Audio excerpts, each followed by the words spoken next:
They left her to die. That's what Hazel Thornton understood as she watched the last wagon disappear into the western dust. Her aunt's cold eyes, the final thing she saw before the prairie swallowed them whole.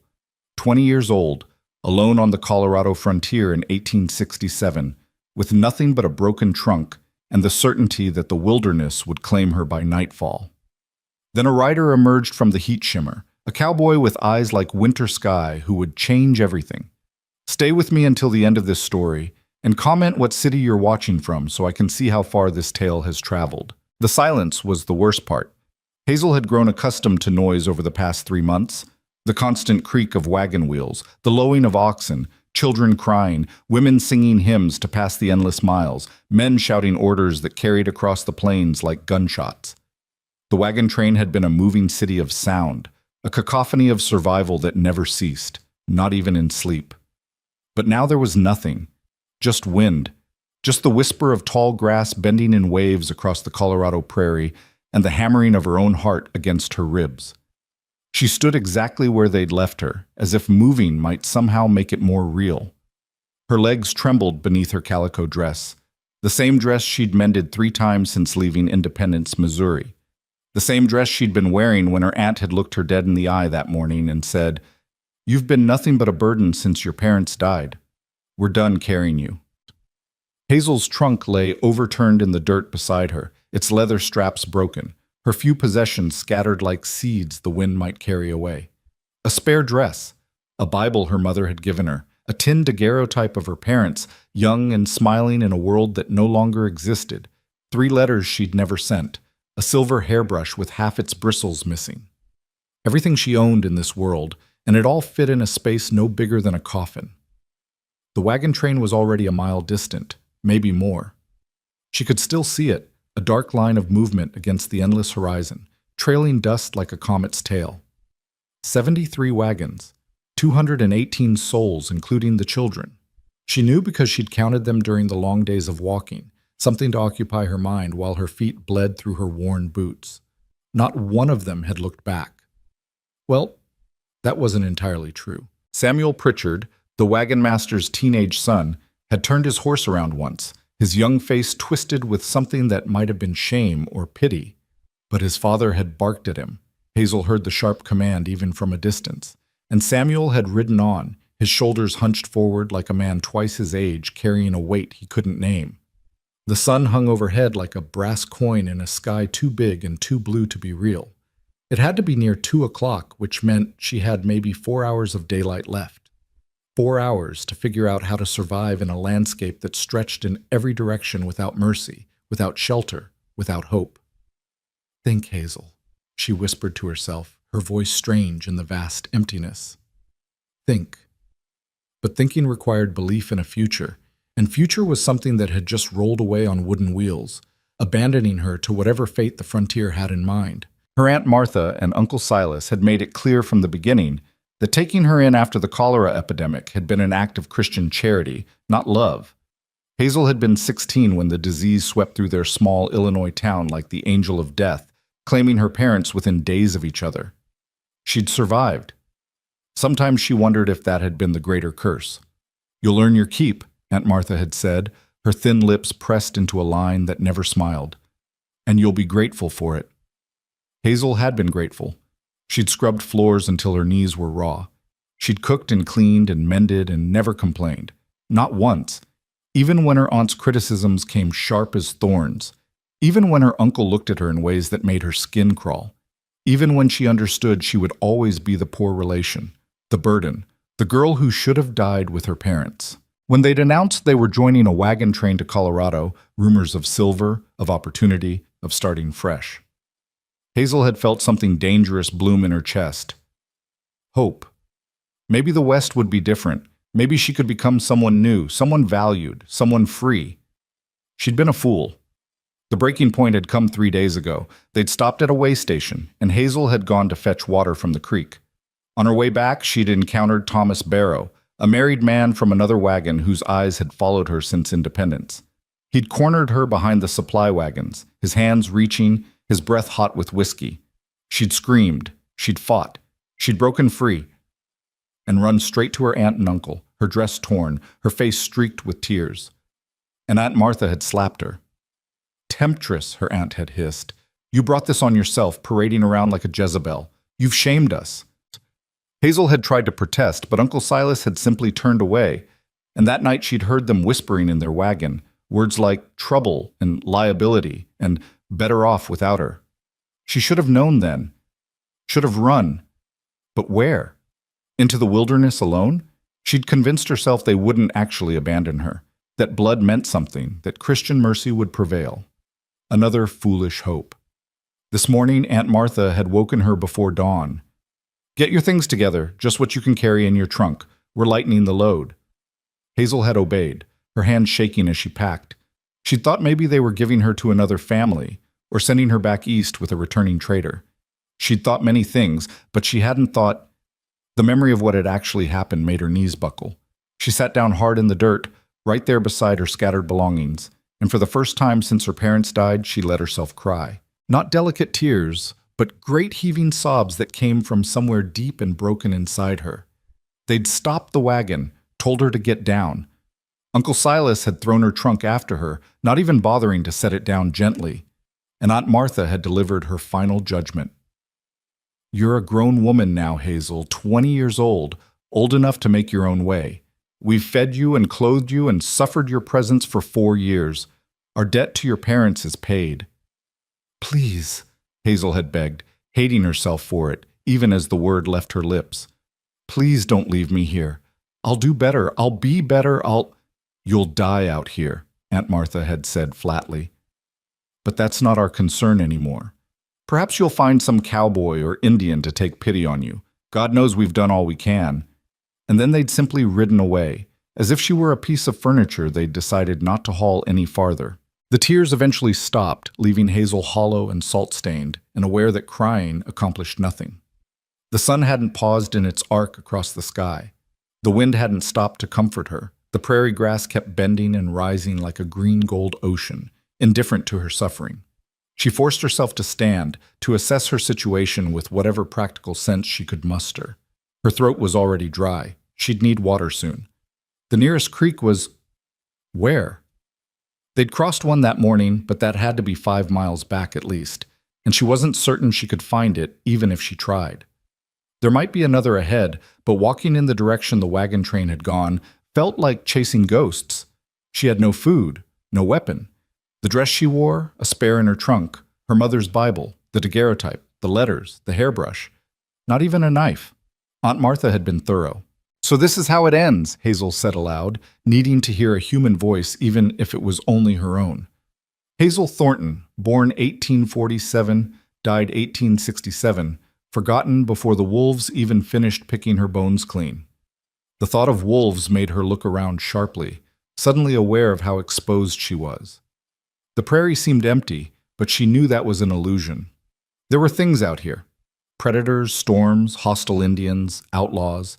The wagon master had told enough stories around the campfires to make everyone understand that the frontier didn't care about your dreams or your prayers or your desperate need to survive. It just took what it wanted. A hawk circled overhead, riding thermals she couldn't see. Was it already marking her as carrion? Did animals know when something was about to die? Hazel shook her head sharply, trying to clear the morbid thoughts. No, she wouldn't give up, not yet. She'd gather her things properly, see what she actually had to work with. Maybe she could flag down another wagon train if one came through. Maybe... The sound of hoofbeats froze her in place. At first she thought she'd imagined it, but no. There it was again. A horse, moving at an easy lope, coming from the east. From behind her, from the direction they'd already traveled. Hazel's heart began to race for entirely different reasons.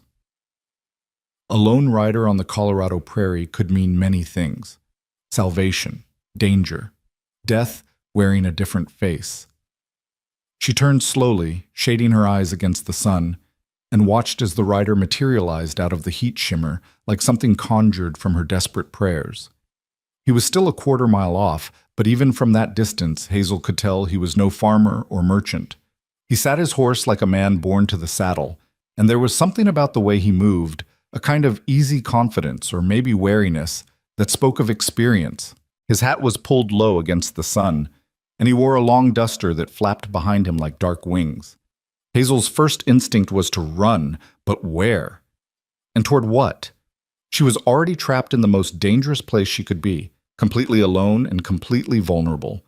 So she stood her ground, smoothing her dress with trembling hands and trying to look less terrified than she felt. Her mother had always said that deportment mattered, that how you carried yourself told the world who you were. Hazel had very little left, but she still had her spine. The rider slowed as he approached, and Hazel got her first clear look at him. He was younger than she'd initially thought, maybe late 20s or early 30, with several days' worth of dark stubble on his jaw and eyes the color of winter sky, pale blue and sharp. His face was sun-weathered and hard in the way of men who'd seen things they couldn't forget, but there was no obvious cruelty in it. That, at least, was something. He brought his horse to a stop about 20 feet away, his gaze moving from Hazel to her scattered possessions to the wagon tracks leading west, and she watched his expression shift from curiosity to understanding to something that might have been anger. "They left you," he said. It wasn't a question. Hazel lifted her chin. "I'm waiting for friends who will be along shortly." The lie was so transparent it was almost insulting, but pride demanded she try. Pride was all she had left. The rider's mouth twitched. Not quite a smile, but close. "Ma'am, I've been trailing that wagon train for 2 days, and I haven't seen another soul out here except you and them. And from where I'm sitting, it looks like they threw you off like bad cargo." Heat flooded Hazel's face, shame and anger mixing into something poisonous. "That's none of your concern, sir. I'm managing just fine." "Are you?" He said it flatly, and his eyes went to the sky where the hawk still circled, then to the horizon in every direction. Empty, all of it empty. When his gaze returned to her, it was matter of fact. "You've got maybe 4 hours of daylight, no horse, no food that I can see, no gun. That wagon train's moving at a good clip. You'll never catch them on foot, even if you wanted to. The nearest settlement is Pueblo, and that's 40 miles southwest from here." He paused. "You know how to make fire without a flint? Know which plants will kill you and which ones won't? Know how to find water when there's no creek in sight?" Each question landed like a blow, stripping away the pretense of her lie. Hazel wanted to scream at him, to tell him to go away and let her die in peace, if that's what was going to happen, but her voice had fled somewhere deep inside where her pride was hiding. The rider shifted in his saddle, leather creaking, and when he spoke again his tone had gentled just slightly. "I'm not trying to scare you, ma'am. I'm trying to make sure you understand your situation clear. This land," he gestured broadly, "it doesn't care about fair or unfair. It just is. And being out here alone after dark, that's not something anyone survives without luck and skill, and I'm guessing you're short on both right now." "Then what do you suggest?" Hazel heard herself ask, her voice small and defeated. The rider studied her for a long moment, and she had the uncomfortable sense that he was weighing her worth, deciding if she was worth the trouble of saving. Finally, he seemed to come to some internal decision. He swung down from his horse with an easy grace that made it look effortless, though Hazel noticed he kept himself between her and the animal. Whether to protect her or himself, she wasn't certain.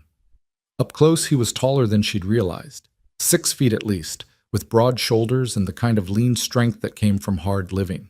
There was a gun on his hip, well worn and practical, and Hazel found herself staring at it until he cleared his throat. "Name's Cole Maddox," he said, touching the brim of his hat in something approximating courtesy. "Used to ride with the Union cavalry during the war. These days I work cattle drives, ranch hand jobs, whatever pays. I'm heading toward Pueblo myself." "Hazel Thornton." She forced the words out. "And before you ask, yes, my family abandoned me. My aunt and uncle decided I was too much trouble to keep. There. You have the sordid truth." Something flickered across Cole's face. Not pity, exactly, but recognition. Like he understood something about being discarded. "How long since you ate?" he asked. The question caught her off guard. This morning, they gave me breakfast before they..." She couldn't finish. Cole nodded and walked back to his horse, reaching into his saddlebag. He produced a bundle wrapped in cloth and brought it to her, dried beef, hard biscuits, and a small chunk of cheese. Hazel's stomach growled audibly at the sight. Eat, he said. Then we'll talk about what happens next. I can't pay you, Hazel said quickly. I have nothing of value unless you want a silver hairbrush with half the bristles gone. That did earn her a small smile. Keep your hairbrush, Miss Thornton. I'm not in this for payment. Then why help me at all? Cole was quiet for a moment, and when he spoke his voice had gone somewhere distant. Because I know what it's like to be left behind, and I reckon nobody deserves to die alone on the prairie just because their kin turned out to be cowards. The simple kindness of it broke something in Hazel's chest. She took the food with shaking hands and ate without speaking, while Cole walked back to his horse and began checking his gear with the practiced efficiency of a man who'd done it 1,000 times. The dried beef was tough and salty, the biscuits hard enough to crack teeth, but it was food, and Hazel devoured it with a desperation that would have mortified her in any other circumstance. Cole pretended not to notice, giving her the dignity of privacy in her hunger. When she'd finished, he handed her a canteen. Drink slow, he instructed. Too fast and you'll make yourself sick. Hazel obeyed, forcing herself to take small sips even though she wanted to drain the entire container. The water was warm and tasted faintly of metal, but it was the most wonderful thing she'd ever consumed. Thank you, she said when she handed it back. Truly, you probably saved my life just now. Well, we're not out of the woods yet, metaphorically speaking, since there aren't any woods for 100 miles. Cole's eyes scanned the horizon again, and Hazel noticed how his hand never strayed far from his gun. Miss Thornton, I'm going to be direct with you because time's wasting and sugarcoating things won't help either of us. You need to get to civilization, and I'm heading that direction anyway. I can take you to Pueblo. There's folks there who can help you figure out your next steps. Hazel hesitated. She knew what traveling alone with a man meant, how it would look, what people would say. A woman's reputation was often all she had, and once lost, it couldn't be reclaimed. But then again, what good was reputation to a corpse? I understand your hesitation, Cole said, and his voice held no judgment. If you're worried about propriety, I can't blame you. But I'll give you my word as a former cavalryman, I'll treat you with respect. No harm will come to you from me. We'll travel by day, sleep separately at night, and once we reach Pueblo, you'll never have to see me again if that's your choice. Hazel searched his face for signs of deception and found none. His pale blue eyes met hers steadily, and she realized with a start that this was a man who meant exactly what he said. No more, no less. Why? She asked. Why would you do this for a stranger? Cole looked away toward the western horizon where the wagon train had disappeared. Because during the war I saw a lot of people get left behind. Wounded men, civilians, families trying to escape the fighting, and I learned that sometimes the measure of a person isn't what they do when everyone's watching, it's what they do when nobody's looking, when the easy thing would be to ride on and pretend you never saw the problem. He turned back to her. I saw you, Miss Thornton, and I can't unsee you, so the way I figure it, I've got two choices.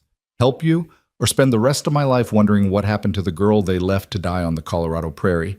And I've already got enough ghosts, don't need another one. The honesty of it, the raw humanity, made Hazel's decision for her. She nodded once, quickly, before fear could change her mind. All right, she said. I accept your help. And please, call me Hazel. I think we're past formal titles now. Hazel it is. Cole moved to gather her scattered belongings, handling each item with care. And you can call me Cole. Now, we've got a problem. My horse is strong, but carrying 2 people plus gear 40 miles. That's going to be slow going and hard on him.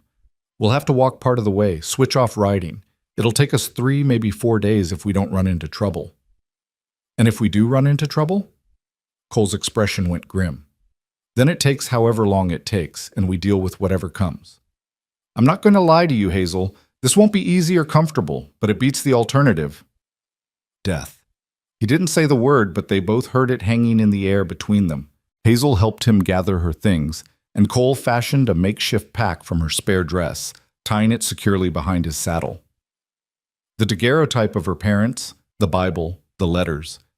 He handled them all with surprising gentleness, as if he understood these weren't just objects, but fragments of a life.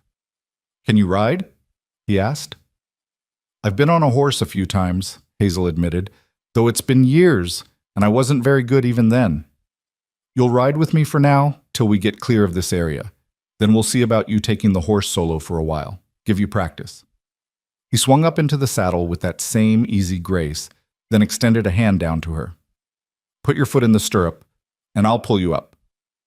Hazel had never been this close to a man who wasn't family, never felt the strength in a stranger's grip as Cole hauled her up behind him as if she weighed nothing at all. She settled awkwardly onto the horse's back, suddenly aware of how improper this was. Her dress riding up, her legs on either side of the animal, her body pressed against Cole's back because there was nowhere else to go. "You're going to want to hold on," Cole said over his shoulder. "Horse moves different when he's carrying two. Don't be shy about it. I won't think less of you for not wanting to fall off." Hazel wrapped her arms around his waist, feeling the solid warmth of him through his shirt, the play of muscles as he adjusted his seat. Her cheek ended up against his shoulder blade, and she could smell horse and leather and sweat and something else, gun oil, maybe, or the dust of 1,000 miles. "Ready?" Cole asked. "No," Hazel said honestly. "But I suppose that doesn't matter." She felt him laugh, a small rumble in his chest. "Fair enough. Here we go." He urged the horse forward, not toward the wagon train, but southwest, toward Pueblo and whatever waited there. The horse moved into an easy walk, and Hazel gripped tighter, closing her eyes against the strange vertigo of movement and fear and reluctant hope. Behind them, the place where she'd been abandoned grew smaller and smaller until it was nothing but another anonymous stretch of prairie, indistinguishable from all the rest. Ahead, the sun continued its slow descent toward the horizon, and Hazel tried not to think about what would happen when darkness came. "Cole?" she said after they'd been riding for perhaps 20 minutes. "Yeah?" "Those wolves you mentioned, are they really out here?" There was a pause, and she felt him shift slightly in the saddle. "Yes," he said, "but they're generally more scared of us than we are of them. Generally." "That's not very reassuring." "Wasn't meant to be. I don't believe in pretty lies. But I will tell you this. I've got a gun, I know how to use it, and I've faced worse things than wolves." His voice gentled just slightly. "You're going to be all right, Hazel. I won't let anything happen to you." It was a promise he had no business making, a guarantee no one could give in a land as wild and unpredictable as this. But Hazel found herself believing him anyway, because the alternative was despair, and she'd tasted enough of that already today. They rode on as the sun arced westward, two unlikely companions on a Colorado prairie that stretched forever in every direction. Cole kept up a steady pace, not rushing but not dawdling either, his eyes constantly scanning their surroundings for threats Hazel couldn't even imagine. After an hour, he finally spoke again. "Tell me about your family, the ones who abandoned you." Hazel stiffened. "Why would you want to know about them?" "Because it'll help pass the time, and because I'm trying to understand what kind of people leave a 20-year-old girl to die alone. I've seen a lot of ugly things, but that—" He shook his head. "That takes a special kind of cruelty." So Hazel told him. About her parents, kind and loving until cholera had stolen them. About moving in with Aunt Martha and Uncle Silas. About the years of servitude disguised as charity. About Thomas Barrow at the way station and the slap that had sealed her fate. She told it all in a flat, emotionless voice, as if she were recounting someone else's story, someone else's pain. Cole listened without interrupting, and when she finished, he was quiet for so long she thought perhaps he'd judged her somehow, found her lacking or deserving of abandonment after all. "I'm sorry," he said finally. "I'm sorry that happened to you. None of it was your fault. You know that, right? Not the cholera, not your aunt's cruelty, not that bastard who put his hands on you. None of it." Hazel's throat tightened. "My aunt said I tempted him, that I—" "Your aunt was wrong." Cole's voice had gone hard. "Men who force themselves on women, who corner girls half their age, they make their own choices. And the people who blame the victims for it are cowards trying to dodge responsibility for stopping it." The fierce conviction in his words startled her. "You sound like you've given this some thought." "I had a sister," Cole said quietly. "Sarah. She was 17 when a Confederate raiding party came through our farm during the war. By the time I got home from fighting—" He stopped, and Hazel felt his shoulders tighten beneath her hands. Let's just say I learned firsthand what happens when men decide a woman's worth less than their own desires. And I learned how quick people are to blame the girl instead of the monsters. I'm sorry, Hazel whispered. Is she... Did she... She survived, if you can call it that. But something broke inside her that day. She married the first man who asked her, moved to California, and I haven't heard from her in 3 years. Last letter said she was fine, but I know better. Cole adjusted his hat. Point is, I know what it looks like when someone's been failed by the people who should have protected them. And I'll be damned if I fail you too. They rode on as the sun began its final descent, painting the sky in shades of orange and gold and deepening purple.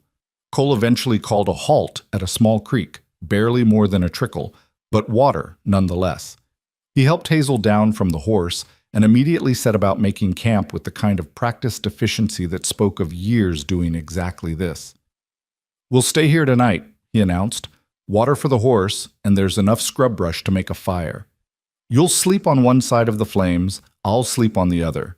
Anyone or anything that wants to get to you has to go through me first. You make it sound like we're preparing for battle, Hazel said, trying for levity. Cole didn't smile. We are. This land is a battlefield, Hazel. Every day you wake up out here is a small victory. Every night you survive is a won war. He showed her how to gather kindling, how to arrange stones for a fire pit, how to check the area for snake holes and scorpion nests. Hazel absorbed it all with a desperation born of necessity. This was survival knowledge, the kind of learning that might mean the difference between living and dying if she ever found herself alone again. The fire, when Cole finally got it going, was a small miracle of warmth and light against the gathering darkness. Hazel sat close to it, watching flames dance and crack, while Cole tended to his horse with the same quiet care he'd shown her belongings. What's his name? Hazel asked, nodding toward the animal. Doesn't have one. I don't name things I might have to eat. Hazel's eyes widened in horror, and Cole laughed, a real laugh this time, open and genuine. I'm joking. His name's Ash on account of his color. Had him for 3 years now. Best horse I've ever owned. You're terrible, Hazel said, but she found herself smiling despite everything.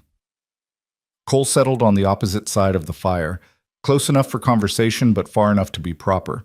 He pulled dried meat from his pack and handed some across to her, along with more of the hard biscuits. Not much, but it'll keep us going, he said. Tomorrow we'll see about catching some fish from one of the creeks if we're lucky. Maybe find some wild onions. They ate in companionable silence, and Hazel marveled at how strange this was. Sitting around a campfire with a man she'd met only hours ago, her entire life reduced to what could fit in a saddle pack, her future uncertain as smoke. Can I ask you something? Hazel said after a while. Shoot. Why were you following that wagon train? You said you'd been trailing it for 2 days. Cole poked at the fire with a stick, sending sparks spiraling upward into the night. I wasn't following the train exactly. I was traveling the same direction, and wagon trains are useful landmarks. Also, he hesitated. Sometimes outlaws follow trains looking for stragglers or easy targets. I've been keeping an eye out, making sure nobody was stalking them. Out of the goodness of your heart? Out of boredom, mostly. And yeah, maybe a little goodness. Though don't go spreading that around. I've got a reputation as a surly bastard to maintain. Hazel smiled at that. Your secret's safe with me. As full darkness fell, the prairie came alive with sounds Hazel had never noticed when she was surrounded by 73 wagons and 200 people. Crickets chirped in rhythmic waves. Something howled in the distance. Wolves or coyotes, Hazel couldn't tell. The wind moved through the grass like invisible hands, creating whispers that sounded almost like voices. It's so big, she said softly. The sky.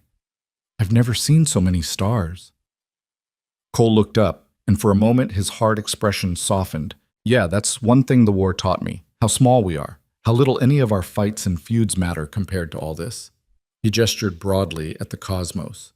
Makes problems feel different when you realize you're just a speck under an infinity of stars. Is that comforting or terrifying? Both, neither. Depends on the day. They talked into the night about the war, about the West, about the strange alchemy of hope and hardship that drove people to cross a continent in search of something better. Cole told her about cavalry charges and winter camps and losing friends to bullets and dysentery and simple bad luck. Hazel told him about growing up in Illinois, about her mother teaching her to read, about the garden her father had kept where roses grew wild and impossible. Eventually, exhaustion caught up with her. Cole noticed her eyes drooping and stood, producing a blanket from his gear. "Here," he said, tossing it across the fire to her. "It'll get cold before morning. Wrap up good. What about you?" "I've got my duster, and I've slept in worse conditions than this, believe me." Hazel wrapped herself in the blanket.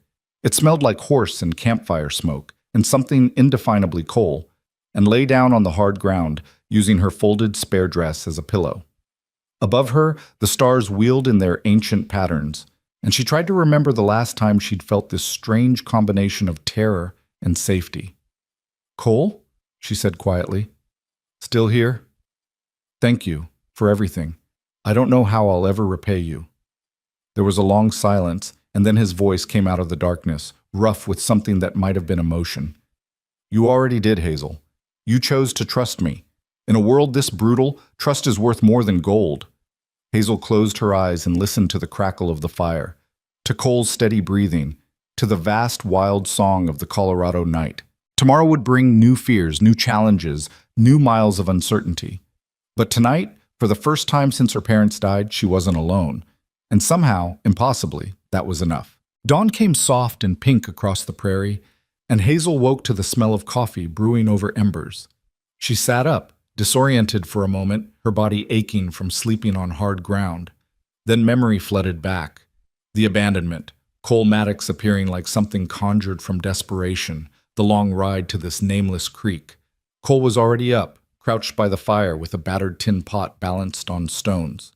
He glanced over when she stirred, his face shadowed beneath his hat. "Morning," he said. "Coffee's almost ready. It's not good, but it's hot."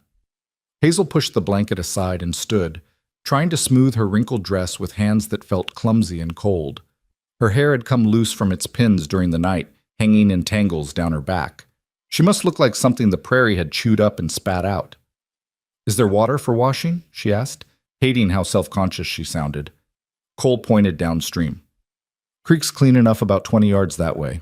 I'll stay here, give you privacy. But don't go far, and if you hear anything strange, you holler." Hazel nodded and made her way to the creek, her boots crunching on dry grass. The water ran clear and cold over smooth stones, and she knelt beside it, splashing her face and neck. The shock of it woke her fully, sharpening the reality of where she was and what had happened. Yesterday she'd been part of a wagon train, surrounded by people even if they didn't care for her.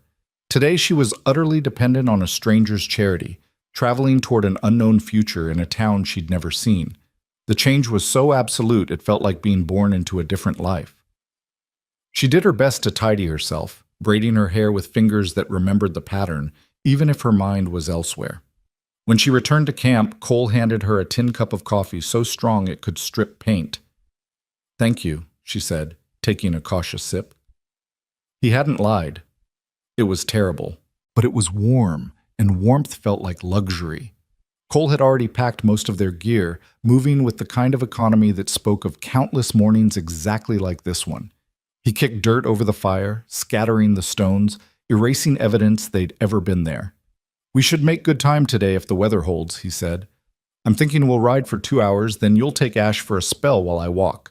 Switch off like that throughout the day. Easier on the horse, and you need to learn to ride proper anyway." "I told you I'm not very good," Hazel protested. "Then you'll get better. Out here, skills matter more than propriety." He swung up into the saddle and extended his hand. "Come on, daylight's burning." Hazel let him pull her up behind him again, settling into what was becoming a familiar position, arms around his waist, body pressed against his back. It should have felt scandalous. Instead, it felt like survival. They rode as the sun climbed higher, turning the prairie from pink to gold to harsh white light. Cole kept up a steady commentary, pointing out landmarks Hazel would have missed. A distinctive rock formation that meant water was near, the way certain birds circled when there were small animals below, the difference between tracks left by deer and those left by something more dangerous. "You're trying to teach me," Hazel realized aloud. "Trying to keep you alive," Cole corrected. "There's a difference. Teaching is what you do in schoolrooms. This is just making sure you've got enough knowledge to not die stupid." "Die stupid?" Hazel couldn't help but laugh. "Is that a technical term?" "It is now." She felt his shoulders relax slightly, tension easing. "Most people who die out here do it because they didn't know better. Drank bad water, ate poison berries, walked into a situation they should have seen coming. I figure if I can give you enough information to avoid the obvious mistakes, your chances improve considerably." After 2 hours of riding, Cole brought Ash to a halt and dismounted. "Your turn," he announced. "I'll walk for a spell, you ride." Hazel looked at the horse with trepidation. Ash was tall and broad, and riding behind Cole was entirely different from controlling the animal herself. "I don't know if I can manage him." "You can't. Not yet. But Ash is smart and he's calm. I'll lead him for now. You just focus on staying in the saddle and getting used to the feel of it." Cole helped her settle into the saddle, adjusting the stirrups for her shorter legs. His hands were matter-of-fact, professional, but Hazel still felt heat creep up her neck at the intimacy of it. "Sit up straight," Cole instructed. "Don't slouch. Heels down, toes up. Hold the reins like this, firm but not tight. The horse can feel your tension, so try to relax." "Relax," Hazel muttered. "Certainly. I'll just forget that I'm alone on the Colorado prairie with a strange man, riding a horse I can barely control, with no idea what's going to happen to me." Cole's mouth twitched. "Well, when you put it that way, I can see how relaxing might be difficult." He took Ash's lead rope and started walking, the horse falling into step beside him. "Talk to me. Tell me something about yourself that has nothing to do with being abandoned or afraid." Hazel gripped the saddle horn, trying to find her balance as Ash moved beneath her. "Like what?" "Anything. What did you want to be when you were a little girl? What made you laugh? What did you dream about before life got hard?" The question surprised her. No one had asked her things like that in years. "I wanted to be a teacher," she said slowly. "My mother taught me to read when I was 4, and I loved it. Loved the way letters turned into words, and words turned into whole worlds. I used to imagine having my own schoolhouse someday, teaching children to love books the way I did." "Why didn't you?" "Because cholera doesn't care about dreams, and neither did my aunt and uncle. They needed a servant, not a scholar." Bitterness crept into Hazel's voice. "I haven't read anything but my mother's Bible in 4 years. Aunt Martha said reading made women prideful and lazy." Cole glanced back at her, his expression unreadable beneath the shadow of his hat. "Your aunt sounds like a miserable woman who wanted everyone else to be miserable too. That type exists everywhere. They can't stand seeing someone reach for something better because it reminds them they gave up on their own dreams." "You sound like you've met a few." "More than a few. The Army was full of men like that, officers who'd lost their own ambitions and spent their time crushing anyone who still had some." He paused. "But I also met men who kept their humanity in the middle of hell. Men who shared their last rations, who carried wounded soldiers miles under fire, who sang songs in winter camps to keep morale up. The frontier's the same. You get both kinds. The ones who let hardship turn them cruel, and the ones who decide to stay decent anyway." "Which kind are you?" Cole was quiet for a long moment, his boots crunching on the dry earth as he led the horse. "I'm the kind who's trying," he said finally. "Some days I do better than others, but I wake up every morning and decide that today I won't let this hard world make me into something I'd be ashamed of. Today I'll help instead of hurt. Today I'll do right instead of easy." The simple honesty of it made Hazel's chest ache. That's more than most people manage. Maybe, or maybe most people just don't talk about it. They walked and rode in companionable silence for a while, and Hazel gradually felt herself adjusting to the rhythm of the horse beneath her. Cole was right. Ash was calm and steady, and as her fear ebbed, she started to notice other things. The way the saddle creaked with each step, the warm smell of horse rising up around her, the vast openness of the land stretching in every direction, beautiful and terrifying in equal measure. Around midday, Cole called another halt. They'd reached a spot where a larger creek cut through the prairie, lined with cottonwood trees that offered precious shade. Cole helped Hazel down from the saddle, and she stumbled slightly when her feet hit the ground, legs stiff from hours of riding. "You'll get used to it," Cole assured her, leading Ash to the water. "Give it a few days, and you'll be riding like you were born to it." Hazel doubted that. but she appreciated the encouragement. While Cole tended to the horse, she walked to the creek's edge and knelt, cupping water in her hands to drink. It tasted of minerals and earth, nothing like the well water she'd grown up with, but it was clean and cold and exactly what she needed. "We'll rest here for an hour," Cole announced, settling into the shade of a cottonwood. "Let Ash recover. Let the worst heat pass. This afternoon we'll push harder, try to make up some distance." Hazel joined him in the shade, grateful to be out of the relentless sun. She pulled the daguerreotype of her parents from her pocket. Somehow she'd managed to keep it safe through everything, and studied their young faces. Her mother's slight smile, her father's serious eyes. They looked so hopeful, so certain the future would be kind. "They'd be proud of you," Cole said quietly. Hazel looked up, surprised. "What makes you say that? You never knew them." "I know they raised a daughter brave enough to survive being abandoned, smart enough to accept help when it was offered, and strong enough to keep going when most people would have given up. That doesn't happen by accident. That's the result of good parents teaching their child to value herself." Tears pricked at Hazel's eyes. "I don't feel very brave. Mostly I just feel terrified." "Brave and terrified aren't opposites," Cole said. "Brave is being terrified and doing it anyway. Cowardice is letting fear make your choices for you." He stretched his legs out, crossing them at the ankles. "You want to know what real cowardice looks like? It looks like your aunt and uncle abandoning a girl to the wilderness because taking care of her was inconvenient. It looks like that bastard at the way station, forcing himself on someone weaker because he could. It looks like every person on that wagon train who watched it happen and said nothing." "You're angry," Hazel observed. "Damn right I'm angry. I've seen too much cruelty dressed up as necessity, too many strong people preying on weak ones and calling it natural, too many cowards hiding behind excuses." Cole removed his hat and ran a hand through his dark hair, and Hazel noticed how tired he looked, lines around his eyes, a weariness that went deeper than lack of sleep. "The war taught me that most evil doesn't announce itself with grand speeches. It just shows up in small abandonments, little betrayals, everyday cruelties that people excuse because stopping them would be uncomfortable." "Is that why you stopped? When you saw me?" "Part of it." Cole replaced his hat, pulling it low against the sun. "Also stopped because I've been on the other side of it. After the war ended, I came home to find my farm burned, my father dead, and my sister broken. And I knew that somewhere along the line, people must have seen what was happening, must have heard her screaming, must have had a choice to intervene or look away. And they looked away." He paused, jaw tight. "I swore then that I'd never be the person who looked away. Never be the man who rode past someone who needed help because it wasn't convenient. So when I saw you standing there alone, surrounded by your scattered belongings, looking like the end of the world had just happened, yeah, I stopped.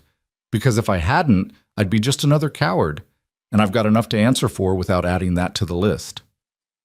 Hazel didn't know what to say to that level of raw honesty. Instead, she reached across the space between them and briefly touched his hand, just a moment of contact, there and gone. Cole's eyes met hers, and something passed between them that didn't need words. They rested in the shade while Ash grazed nearby, and Cole shared more of the dried beef and hard biscuits that seemed to be his primary provisions. Hazel was beginning to understand that this was his life, moving from place to place, sleeping on the ground, eating whatever could be carried or caught. It was so different from anything she'd known that it might as well be a different world. "Do you ever want to settle somewhere?" she asked. "Build something permanent?" Cole considered the question. "Sometimes. Then I remember that permanent things can be taken away. Homes burn, people die.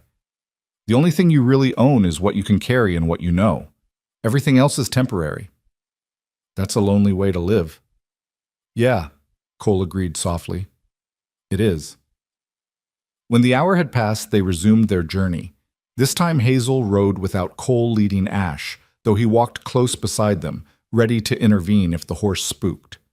Hazel focused on everything he'd taught her: posture, hand position, reading the animal's movements.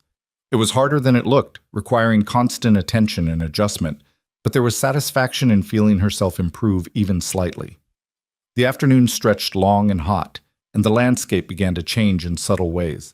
The grass grew shorter, the ground rockier. In the distance, Hazel could see dark shapes that might have been hills or mountains. It was hard to tell, with the heat shimmer distorting everything. We're making good progress, Cole observed, shading his eyes to scan ahead. If we keep this pace, we should reach the Huerfano River by tomorrow afternoon. There's usually game there and better water. We can... He stopped mid-sentence, his body going suddenly still in a way that made Hazel's heart jump. What is it? She asked, her voice barely above a whisper. Cole's hand moved to his gun, not drawing it but resting on the grip. Riders, he said quietly. Coming from the northwest, 3 of them, maybe 4. Hazel looked in the direction he indicated and saw nothing but empty prairie. I don't see anyone. You will. They're about 2 miles out, riding hard. Cole's jaw tightened. Could be cowboys, could be drifters, could be trouble. Out here you assume the worst and hope for the best. Fear spiked through Hazel's chest. What do we do? We keep moving, stay alert, and see what they want. But Hazel... Cole looked up at her, his pale blue eyes sharp and serious. If things go bad, if I tell you to run, you run. Don't argue, don't look back, just dig your heels into ash and ride as hard as you can toward those hills. Understand? I'm not leaving you to... Understand? Cole's voice had gone hard as iron. Hazel swallowed and nodded. I understand. Good. Cole's hand stayed on his gun as they continued forward, but now his whole body radiated tension, coiled and ready. Probably nothing, but probably isn't certainty. The riders materialized out of the heat shimmer like ghosts becoming solid, and as they drew closer, Hazel could make out details. 4 men, all armed, all riding with the kind of carelessness that spoke of confidence or cruelty or both. They weren't headed directly toward Cole and Hazel, but their path would intersect soon enough. Cole brought them to a halt and waited, positioning himself slightly in front of Ash. Hazel noticed how his stance had shifted, weight on the balls of his feet, shoulders squared, gun hand loose and ready. This was a different Cole than the one who'd joked with her about coffee and taught her to ride. This was the cavalryman, the soldier, the man who'd survived a war. The riders slowed as they approached, spreading out slightly, a formation, Hazel realized with growing dread, designed to surround. The man in the center was older than the others, maybe 40, with a scarred face and eyes that assessed Cole and Hazel like a merchant evaluating merchandise. Well now, he drawled, reining in about 20 feet away. What do we have here? Cowboy and his pretty lady out for a ride? Cole's expression remained neutral, but Hazel heard the edge in his voice when he spoke. Just passing through. No trouble intended. No trouble intended, the scarred man repeated, grinning. Hear that, boys? The man intends no trouble. That's real polite. His eyes shifted to Hazel, traveling slowly over her in a way that made her skin crawl. Where you headed? Pueblo, Cole said flatly. Like I said, just passing through. Pueblo's a long way from here. Dangerous country for a man traveling alone with a woman. All sorts of unsavory types out here. The man's grin widened. You might want to consider some insurance, protection-like. I can protect what's mine, Cole said, and there was something in his tone that made it clear this wasn't a negotiation. The scarred man's grin faded. That's so? See, thing is, we've been riding hard and haven't had much luck lately. So when we see a man with a nice horse, good gear, and a woman who looks like she might be worth something, well, we start thinking about how we might improve our fortunes. Hazel felt her blood turn to ice. She'd heard stories around the wagon train campfires, tales of outlaws and bandits who preyed on travelers, who took what they wanted and left bodies for the buzzards. She'd thought they were exaggerations meant to scare children. She'd been wrong. You're thinking wrong, Cole said, his voice low and dangerous. You're thinking I'm easy prey because I'm outnumbered. You're thinking that girl up there is frightened and helpless. You're thinking you can take what you want and ride away clean. Sounds about right, the scarred man agreed. Then you're about to learn a hard lesson. Cole's hand shifted slightly on his gun. I fought for 3 years in the Union cavalry, took a bullet at Chickamauga, another at Chattanooga, survived the siege of Atlanta.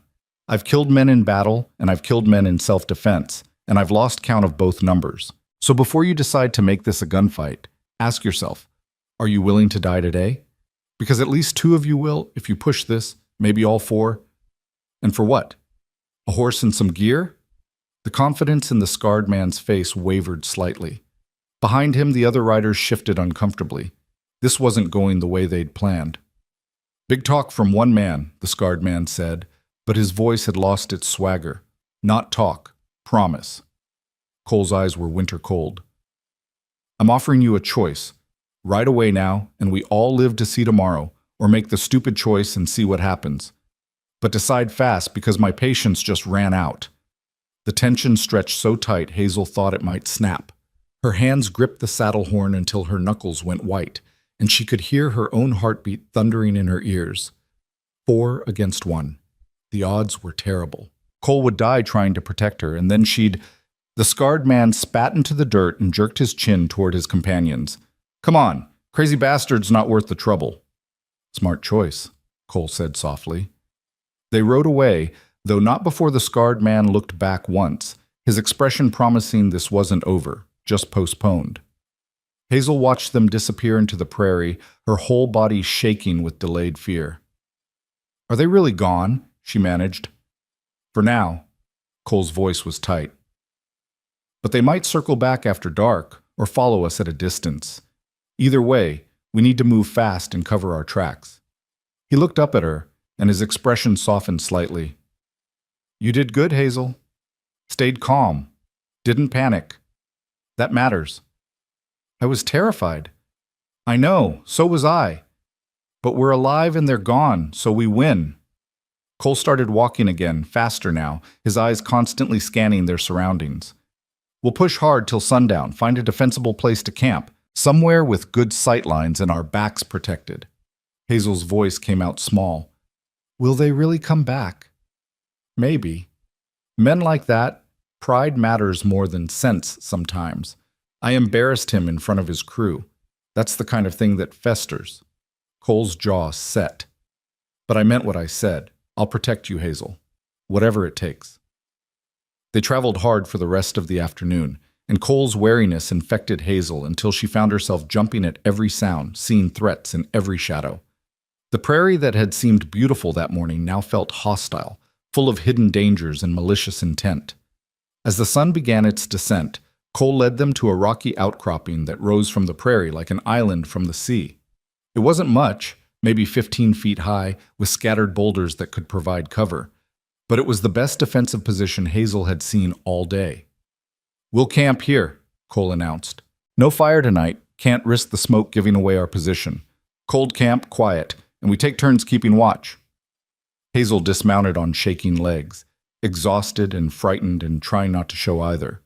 Cole moved around the rocks with purpose, checking sight lines, finding the best positions for watching approaches. When he was satisfied, he helped Hazel settle into a protected spot between 2 large boulders.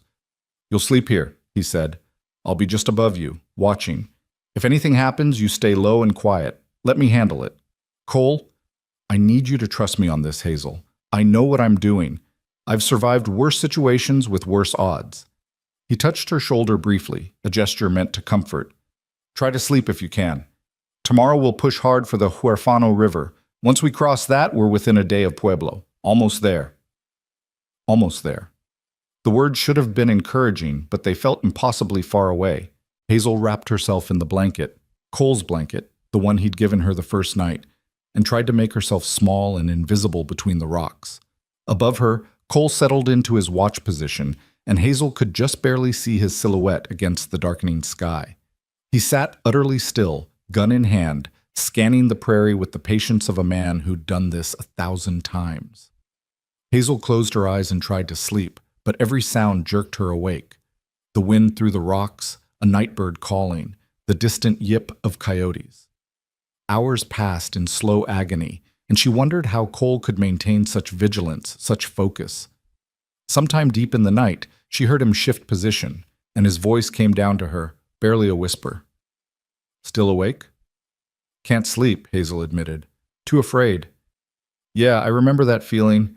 First night after my first battle, I couldn't close my eyes. Kept seeing all the things that almost killed me, kept hearing the guns." He paused. "It gets easier. Not the fear. That never goes away.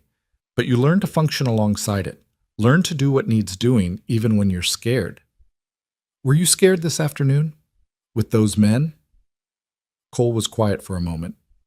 Terrified? 4 against 1, with you to protect? Yeah, I was scared. But I've learned that scared men can still pull triggers, still make choices. Fear doesn't have to be paralysis. Sometimes it's just the price of doing the right thing. Thank you, Hazel whispered, for being afraid but staying anyway. She heard him shift again, and when he spoke, his voice held something that might have been surprise. Nobody's ever thanked me for that before. Then people are idiots. Cole's quiet laugh drifted down to her. Get some sleep, Hazel. I've got watch. Eventually, despite everything, exhaustion claimed her. Hazel drifted into uneasy sleep, her dreams full of wagon trains and cold-eyed men, an endless prairie that swallowed people whole. She woke once to find Cole still watching, still vigilant, outlined against a sky full of stars. The sight of him there, solid, reliable, committed to keeping her safe, let her slip back into sleep with something almost like peace. When dawn came, pink and gentle, Hazel woke to find Cole already moving, packing their gear with quiet efficiency. His face was drawn with exhaustion, dark circles under his eyes, but his movements were sure and steady. You didn't sleep at all, Hazel realized, horrified. Slept enough. It was clearly a lie. We need to move. I want to put distance between us and anyone who might be tracking us. They broke camp quickly, eating dried meat as they walked. Cole helped Hazel into the saddle, and this time he climbed up behind her, reversing their usual arrangement. You'll ride in front today, he explained. I can watch our back trail better this way, and you've gotten good enough to handle Ash with me here to help. It was awkward at first, having Cole's arms around her as he held the reins, his chest against her back. But Hazel found she didn't mind the closeness. It felt safe, protective, like being surrounded by a fortress made of bone and muscle and unwavering determination. They rode hard all morning, stopping only briefly to water Ash at a small creek. Cole's eyes never stopped moving, constantly checking behind them, scanning the horizon for signs of pursuit. His vigilance was exhausting to witness. Hazel couldn't imagine maintaining it for hours, much less the days he'd been traveling. Do you see them? She asked once. The men from yesterday? No, but that doesn't mean they're not there. Cole's voice was tight. Could be they gave up and moved on. Could be they're hanging back, waiting for us to relax. No way to know until we reach Pueblo. By mid-afternoon, the landscape had changed significantly. The ground grew hillier, studded with rocks and scraggly juniper trees. In the distance, Hazel could see actual mountains. The Rockies, she realized. The massive range she'd heard about but never seen. The Huerfanos just ahead, Cole said, and she heard relief in his voice. Once we cross that, it's 20 miles to Pueblo. We might make it by tomorrow afternoon if we don't run into trouble. The river, when they reached it, was broader and faster than the creeks they'd crossed before. The water ran brown with sediment, and the current looked strong enough to sweep a person away. Can we cross? Hazel asked nervously. We'll see. Cole dismounted and led Ash to the water's edge, studying the flow with experienced eyes. It's high for mountain runoff, but there's a ford about a quarter-mile upstream, shallow enough for the horse if we're careful. They followed the riverbank until Cole found what he was looking for, a place where the water spread wide and ran over a gravel bed. He remounted behind Hazel and urged Ash forward into the current. The horse balked at first, nervous about the rushing water, but Cole's steady voice calmed him. Easy, boy. You've done this before. Just take it slow. The water rose around Ash's legs, then his belly, cold and fast and powerful. Hazel felt the horse's muscles bunch beneath her as he fought to keep his footing on the slippery rocks. Cole's arms tightened around her, holding her secure, and she realized he was prepared to grab her if the horse went down. Almost there, Cole murmured, though whether he was talking to Hazel or the horse, she couldn't tell. Then they were across, water streaming from Ash's legs, and Hazel let out a breath she hadn't known she was holding. Well done, Cole said, and she wasn't sure if he meant her or the horse, but it didn't matter because they were safe and across, and one obstacle closer to civilization. They rode on through the afternoon, and gradually Hazel noticed signs of human presence. An old campfire site, wagon ruts in the earth, a crude marker made of stacked stones. Civilization was close. Safety was close. The nightmare was almost over. As the sun began to set, Cole found another rocky spot to make camp, though this one felt different, less like a fortress, more like simple shelter. He helped Hazel down from the saddle, and she saw the exhaustion in every line of his body. "You need to sleep tonight," she told him firmly. "Really sleep. I'll keep watch." Cole started to protest, but Hazel cut him off. "You taught me what to look for. I may not be as good as you, but I can watch for a few hours while you rest. You're no good to either of us if you collapse from exhaustion." Something shifted in Cole's expression. Surprise, maybe, or gratitude. "You sure?" "I'm sure. You've done nothing but protect me for 2 days straight. Let me do something useful for once." So that night, after a cold meal of dried meat and the last of the hard biscuits, Cole actually lay down and closed his eyes, while Hazel kept watch from a position between two rocks. She sat with his gun across her lap. He'd shown her how to use it, though she prayed she wouldn't have to, and scanned the darkness for threats. The prairie at night was alive with sound and movement, but Hazel had learned to distinguish normal from dangerous. Coyotes calling to each other? Normal. Nightbirds hunting? Normal. The rustle of small animals in the grass? Normal. It was the silences that worried her, the sudden cessations of sound that might mean a predator was near. But the night passed quietly, and when dawn came, Cole woke with a start, looking around wildly before remembering where he was. "You let me sleep," he said, accusation and wonder mixed together. "You needed it." Hazel handed him the gun back. Everything was quiet. No bandits, no wolves, nothing but me and the stars. Cole took the gun, but he was staring at her with an expression she couldn't quite read. "Thank you," he said finally, "for watching, for trusting yourself enough to do it. You taught me well." They broke camp as the sun climbed, and Cole's movements had regained some of their usual efficiency. A night's sleep had restored him, and Hazel felt a small glow of pride that she'd been the one to give him that. "Today we reach Pueblo," Cole announced as they mounted Ash together, Hazel in front again, Cole behind. "Real beds, real food, and safety. You ready for that?" Hazel thought about it. Safety meant civilization, which meant questions about who she was and why she was traveling alone with a man. It meant facing an uncertain future without Cole's steady presence. It meant the end of this strange, terrifying, somehow precious journey. "I don't know," she admitted. "Is that strange?" "No." Cole's arms tightened briefly around her in something that might have been a hug. "Out here it's just us against the world. In town it gets complicated, rules and expectations and people judging. I get why you'd be nervous." "What happens when we get there? To us, I mean." Cole was quiet for a long moment. "I'll make sure you're settled somewhere safe. Find you a place at a boarding house, maybe. Introduce you to some decent folks who can help you figure out what comes next. Then," he paused, "then I'll move on, I suppose. That's what I do." The thought of him leaving made Hazel's chest ache in a way she didn't want to examine too closely. "What if I don't want you to move on?" The words hung in the air between them, bold and honest and terrifying. Cole didn't answer immediately, and Hazel wondered if she'd crossed some invisible line, said something she shouldn't have. "Hazel," he said finally, his voice rough, "you've been through hell. You're grateful and scared, and I'm the only person who's shown you kindness lately. That's not the same as wanting me to stay. Once you're safe and settled, once you've had time to think clearly, you might feel different. And if I don't, then we'll talk about it." Cole urged Ash forward. "But first, let's get you to Pueblo, one crisis at a time." They rode toward the distant town, toward safety and civilization and whatever future waited there.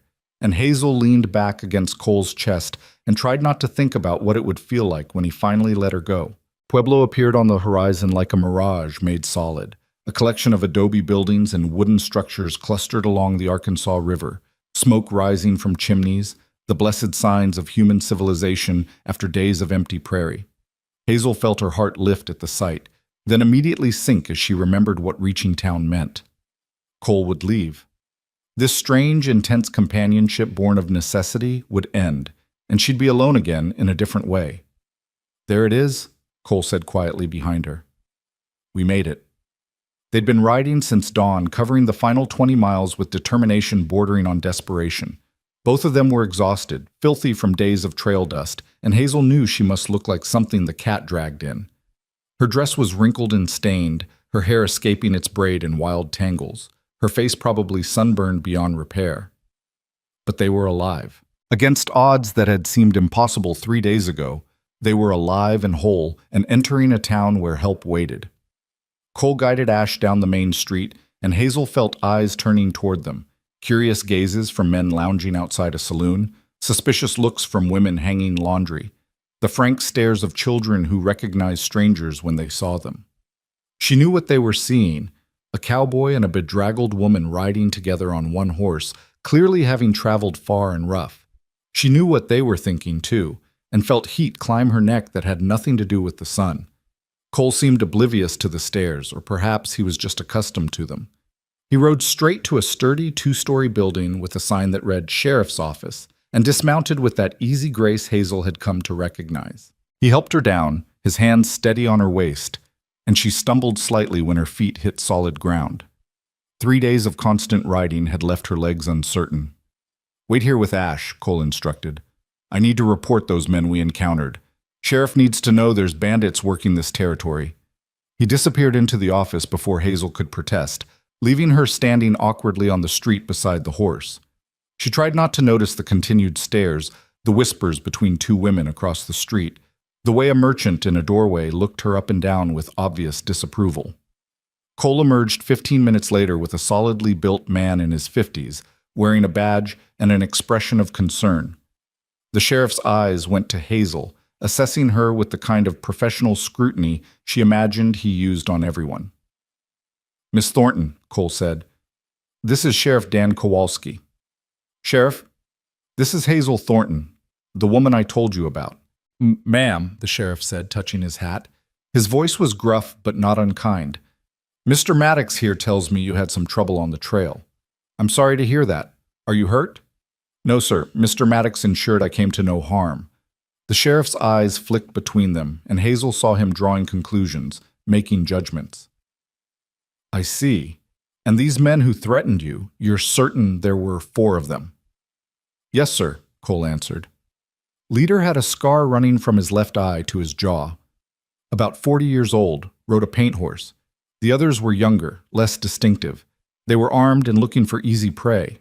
Sheriff Kowalski's expression darkened. "That sounds like the Barlow gang. We've had reports of them working territory between here and the Kansas border. Mean sons of—" He caught himself, glancing at Hazel. "Apologies, ma'am. Mean men. Dangerous. You're lucky Mr. Maddox was there." "I'm aware," Hazel said quietly. The sheriff studied Cole with renewed interest. "Maddox. That name's familiar. You're the cavalryman who testified against the Dawson brothers last year, sent them to prison." Something shifted in Cole's posture, a tension Hazel hadn't seen before. "That was me." "Brave thing you did. Those boys had half the territory scared silent." The sheriff paused. "Of course, it also means you made enemies. Dawson brothers have friends, and friends have long memories." "I'm aware of that too," Cole said flatly. The implications hung in the air like smoke. Hazel remembered how Cole had recognized the threat in those 4 riders immediately, how he'd positioned himself for combat without hesitation. She'd thought it was just experience, but now she understood it was something more. He was a marked man, living with the knowledge that violence could find him anywhere, anytime. Sheriff Kowalski turned his attention back to Hazel. "Miss Thornton, do you have family in Pueblo? Anyone expecting you?" "No, sir. I have no one." The simple truth of it seemed to surprise him. "Where were you headed before your troubles?" Hazel straightened her spine, calling on the last reserves of her dignity. "I was traveling with a wagon train. My aunt and uncle were headed to Colorado seeking opportunity. They decided I was too much of a burden and left me on the prairie to fend for myself." The sheriff's expression went from surprise to anger. "They what?" "Abandoned her," Cole said, his voice hard. 3 days ago, about 40 miles northeast of here. Left her with a broken trunk and no provisions. If I hadn't come along, she'd be dead." Sheriff Kowalski's jaw worked as if he were chewing on words too harsh to speak in front of a lady.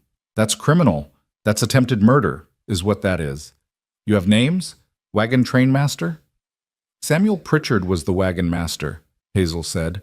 My aunt and uncle were Martha and Silas Thornton. But I don't want to press charges, Sheriff. I just want to start over. Miss Thornton, please. Hazel met his eyes steadily. They made it clear I'm not wanted. Pursuing legal action would only tie me to them longer. I'd rather they disappear from my life completely. The sheriff looked like he wanted to argue, but something in Hazel's expression must have convinced him. He nodded slowly. Your choice, ma'am. But if you change your mind, the offer stands. He glanced at Cole. What are your plans now, Maddox? Find Miss Thornton somewhere safe to stay. Make sure she's settled. Then I'll move on. Move on where? Cole shrugged. Wherever work is. I heard there might be ranch jobs south of here toward New Mexico territory. Sheriff Kowalski was quiet for a moment, then seemed to come to a decision. Before you go rushing off, come by my office tomorrow morning. I might have a proposition for you. Pueblo's growing fast, and I could use a deputy who knows how to handle trouble. Pay's not great, but it's steady, and you'd have a place to sleep that's not the ground. Cole's surprise was evident. I'm not really the settling type, Sheriff. Maybe it's time you became it. Think about it. The sheriff touched his hat to Hazel. Ma'am, there's a boarding house 2 streets over run by Mrs. Eleanor Everett. Tell her I sent you. She's got a good heart, and she'll see you're treated right.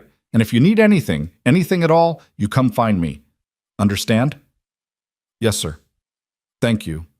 The sheriff headed back into his office, leaving Cole and Hazel standing in the street with Ash between them. The afternoon sun beat down relentlessly, and Hazel suddenly felt the weight of 3 days without proper sleep, without real food, without any certainty about her future. Come on, Cole said gently. Let's get you to that boarding house. They walked through Pueblo's streets, Cole leading Ash while Hazel tried not to stumble with exhaustion. The town was bigger than she'd expected. Maybe 200 buildings, streets laid out in a rough grid, the kind of place that was growing too fast to be orderly.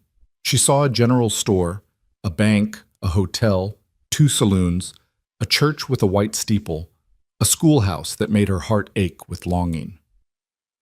Mrs. Everett's boarding house was a neat 2-story structure with a covered porch and flower boxes in the windows, small touches of domesticity that spoke of a woman who cared about appearances. Cole tied Ash to the hitching post and followed Hazel up the steps.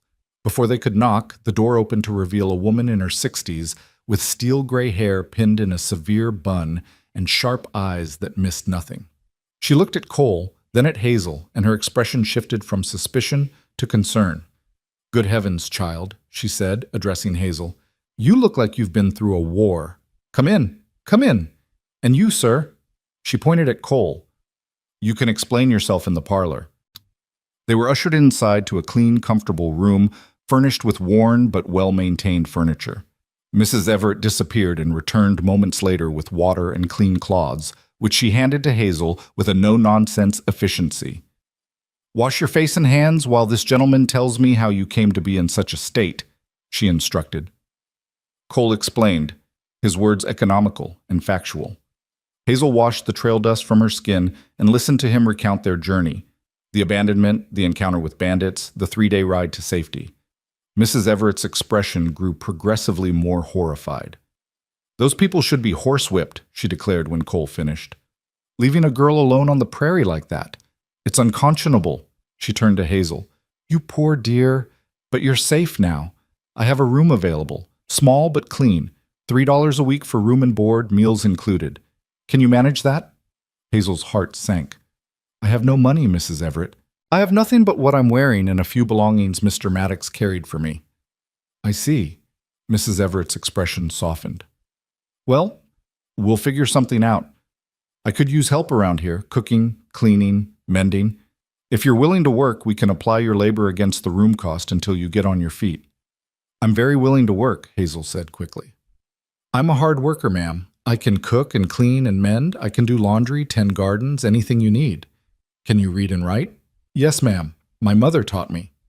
Mrs. Everett's eyebrows rose. Well-educated, too. That's unusual for a frontier girl. Might be you could find teaching work if you're interested. The schoolhouse has been looking for help since Mrs. Patterson's health started failing. Hope flared in Hazel's chest, hot and sudden and almost painful. Teaching. Her childhood dream, the thing she'd thought lost forever. I would love that. I've always wanted to teach. We'll look into it. Mrs. Everett stood and brushed off her skirts. For now, let me show you to your room. You can rest and clean up properly. There's a bath down the hall. I'll have my girl heat water for you. Mr. Maddox. She fixed Cole with a stern look. You're welcome to visit Miss Thornton here during calling hours, which are between 2 and 5 in the afternoon. Any other time would be improper. I run a respectable house. Understood, ma'am. Cole stood as well, turning to Hazel. I'll come by tomorrow afternoon if that's all right. Make sure you're settling in. Hazel wanted to grab his hand, to beg him not to leave yet, but she forced herself to nod calmly. Thank you for everything, Cole. I owe you my life. Something flickered across his face, an emotion too complex to name. You don't owe me anything, Hazel. I'm just glad you're safe.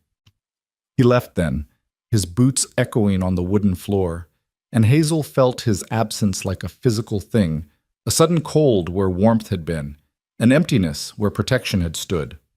Mrs. Everett showed her upstairs to a small room with a narrow bed, a washstand, and a window that looked out onto the street.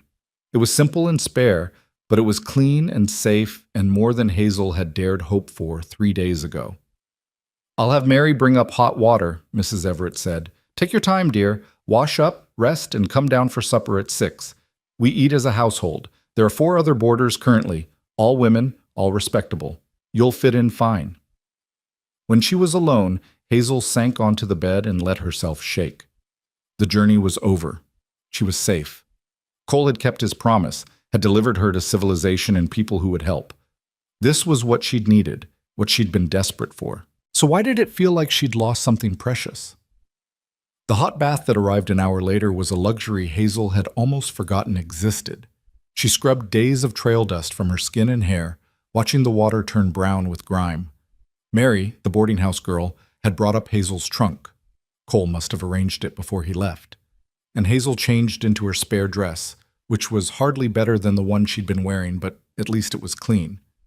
Supper was an overwhelming affair. The other boarders were pleasant but curious.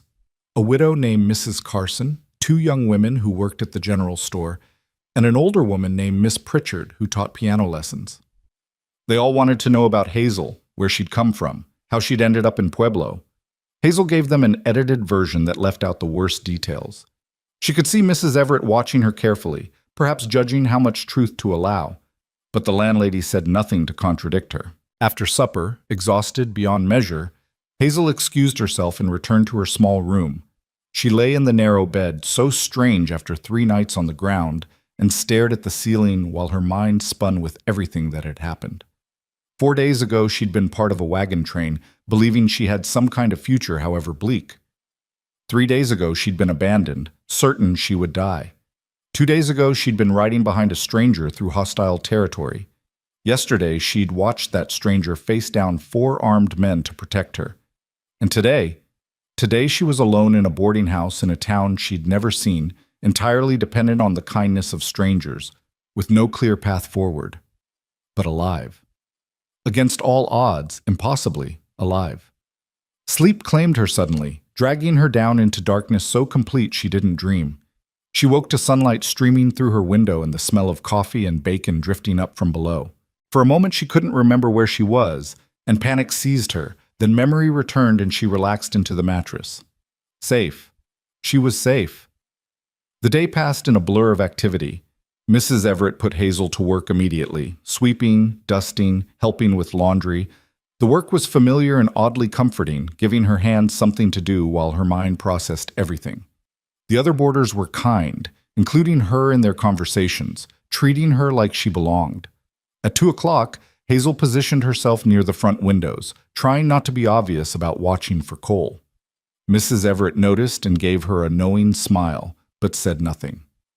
Cole arrived at 2:30, riding Ash and looking more rested than Hazel had seen him. He'd cleaned up too, shaved, changed into a shirt that wasn't covered in trail dust, though he still wore his gun low on his hip like a man who expected trouble. Mrs. Everett showed him to the parlor and stationed herself in a chair by the door, a chaperone making sure propriety was observed. Hazel appreciated it even as she chafed against the restriction. She wanted to talk to Cole privately, to say things that couldn't be said with Mrs. Everett's sharp ears listening. "You look better," Cole observed, settling into a chair across from her. "Rested." "So do you. Did you find a place to stay?" "Hotel for now. Nothing fancy, but the bed's better than the ground." He paused. "I went to see Sheriff Kowalski this morning about that deputy position." Hazel's heart jumped. And I'm thinking about it. It's steady work, which I haven't had in years. And Pueblo seems like a decent town. Growing, but not lawless. Could be worse places to settle for a while. "Only for a while?" Hazel heard herself ask. Cole met her eyes, and something passed between them that made the air feel charged. "That depends on a lot of things." Mrs. Everett cleared her throat pointedly, and Hazel remembered they weren't alone. She forced herself to look away from Cole, to gather her scattered thoughts. "Mrs. Everett mentioned there might be teaching work available," she said, trying for normalcy. "The schoolhouse needs help." "That's perfect for you." Cole's voice held genuine pleasure. "You'd be a good teacher, Hazel. Patient and smart and kind. Kids would be lucky to have you." The compliment warmed her more than it should have. "I'm meeting with the school board tomorrow. I'm terrified they'll take one look at me and see an abandoned girl with no references and no credentials. They'll see a woman who survived impossible odds with grace and courage," Cole said firmly. "They'll see someone who wants to make a difference. And if they don't, they're fools." Mrs. Everett cleared her throat again, louder this time. "Mr. Maddox, I believe you mentioned wanting to ensure Miss Thornton was properly settled. Perhaps you could assist her with a matter of business." Cole looked confused. "What kind of business?" The landlady stood and produced a piece of paper from her pocket. "Miss Thornton needs to officially register her arrival in Pueblo with the town clerk, for census purposes and such. It would be proper for her to have an escort for such an errand, and as you brought her here, you're the logical choice. I'll accompany you both, naturally." Hazel understood immediately. Mrs. Everett was giving them a reason to spend time together under the guise of propriety. She shot the older woman a grateful look. They walked to the town clerk's office, Mrs. Everett maintaining a discreet distance that allowed Cole and Hazel to talk without being overheard. The afternoon sun was warm, but not oppressive, and Pueblo bustled with activity. Wagons rumbling past, merchants hawking wares, children playing in the street. "Are you really thinking about staying?" Hazel asked quietly. "Taking the deputy job?" Cole was silent for several steps. "I'm thinking about a lot of things. About being 30 years old and having nothing to show for it but scars and memories. About spending my whole life moving from place to place, never building anything, never belonging anywhere." He glanced at her. "About whether it's possible for someone like me to have something different." "What would different look like?" "I don't know. A job that matters? A place to call home? Maybe—" He stopped, seeming to struggle with words. "Maybe someone to share it with, eventually."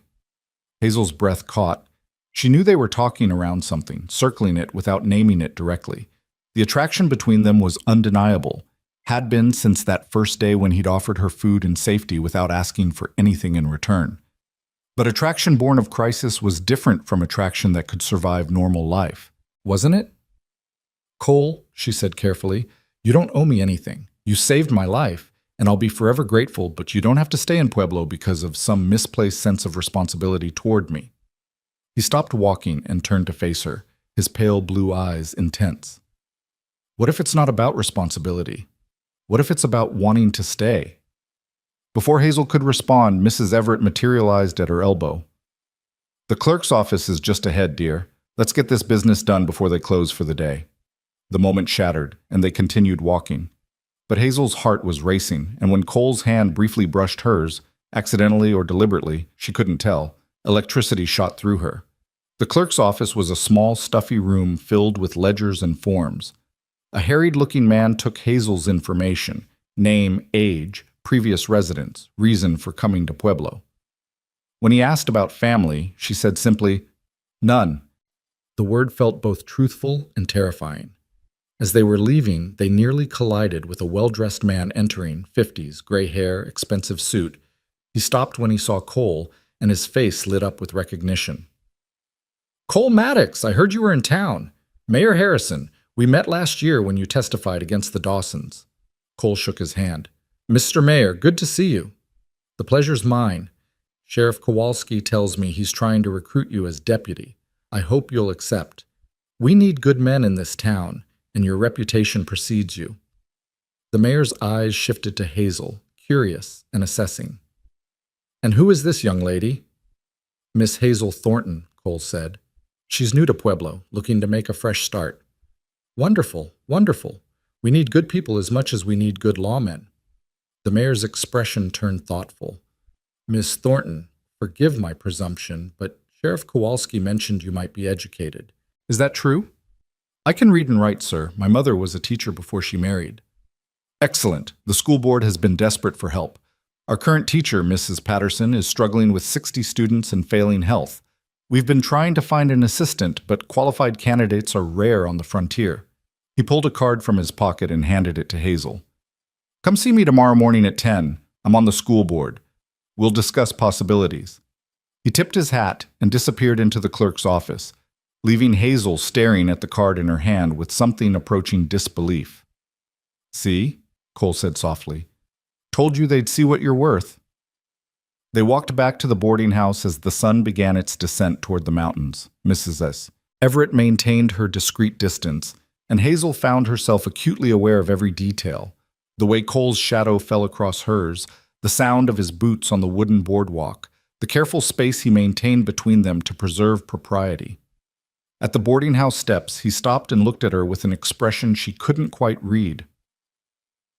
I'm going to take the deputy job, he said. Sheriff wants me to start Monday. That gives me 4 days to decide if this is really what I want, but I think it is. He paused. I'm staying in Pueblo, Hazel, at least for a while, and I'd like permission to call on you proper-like, during visiting hours, with chaperones, doing things the right way. Hazel's heart soared and plummeted simultaneously.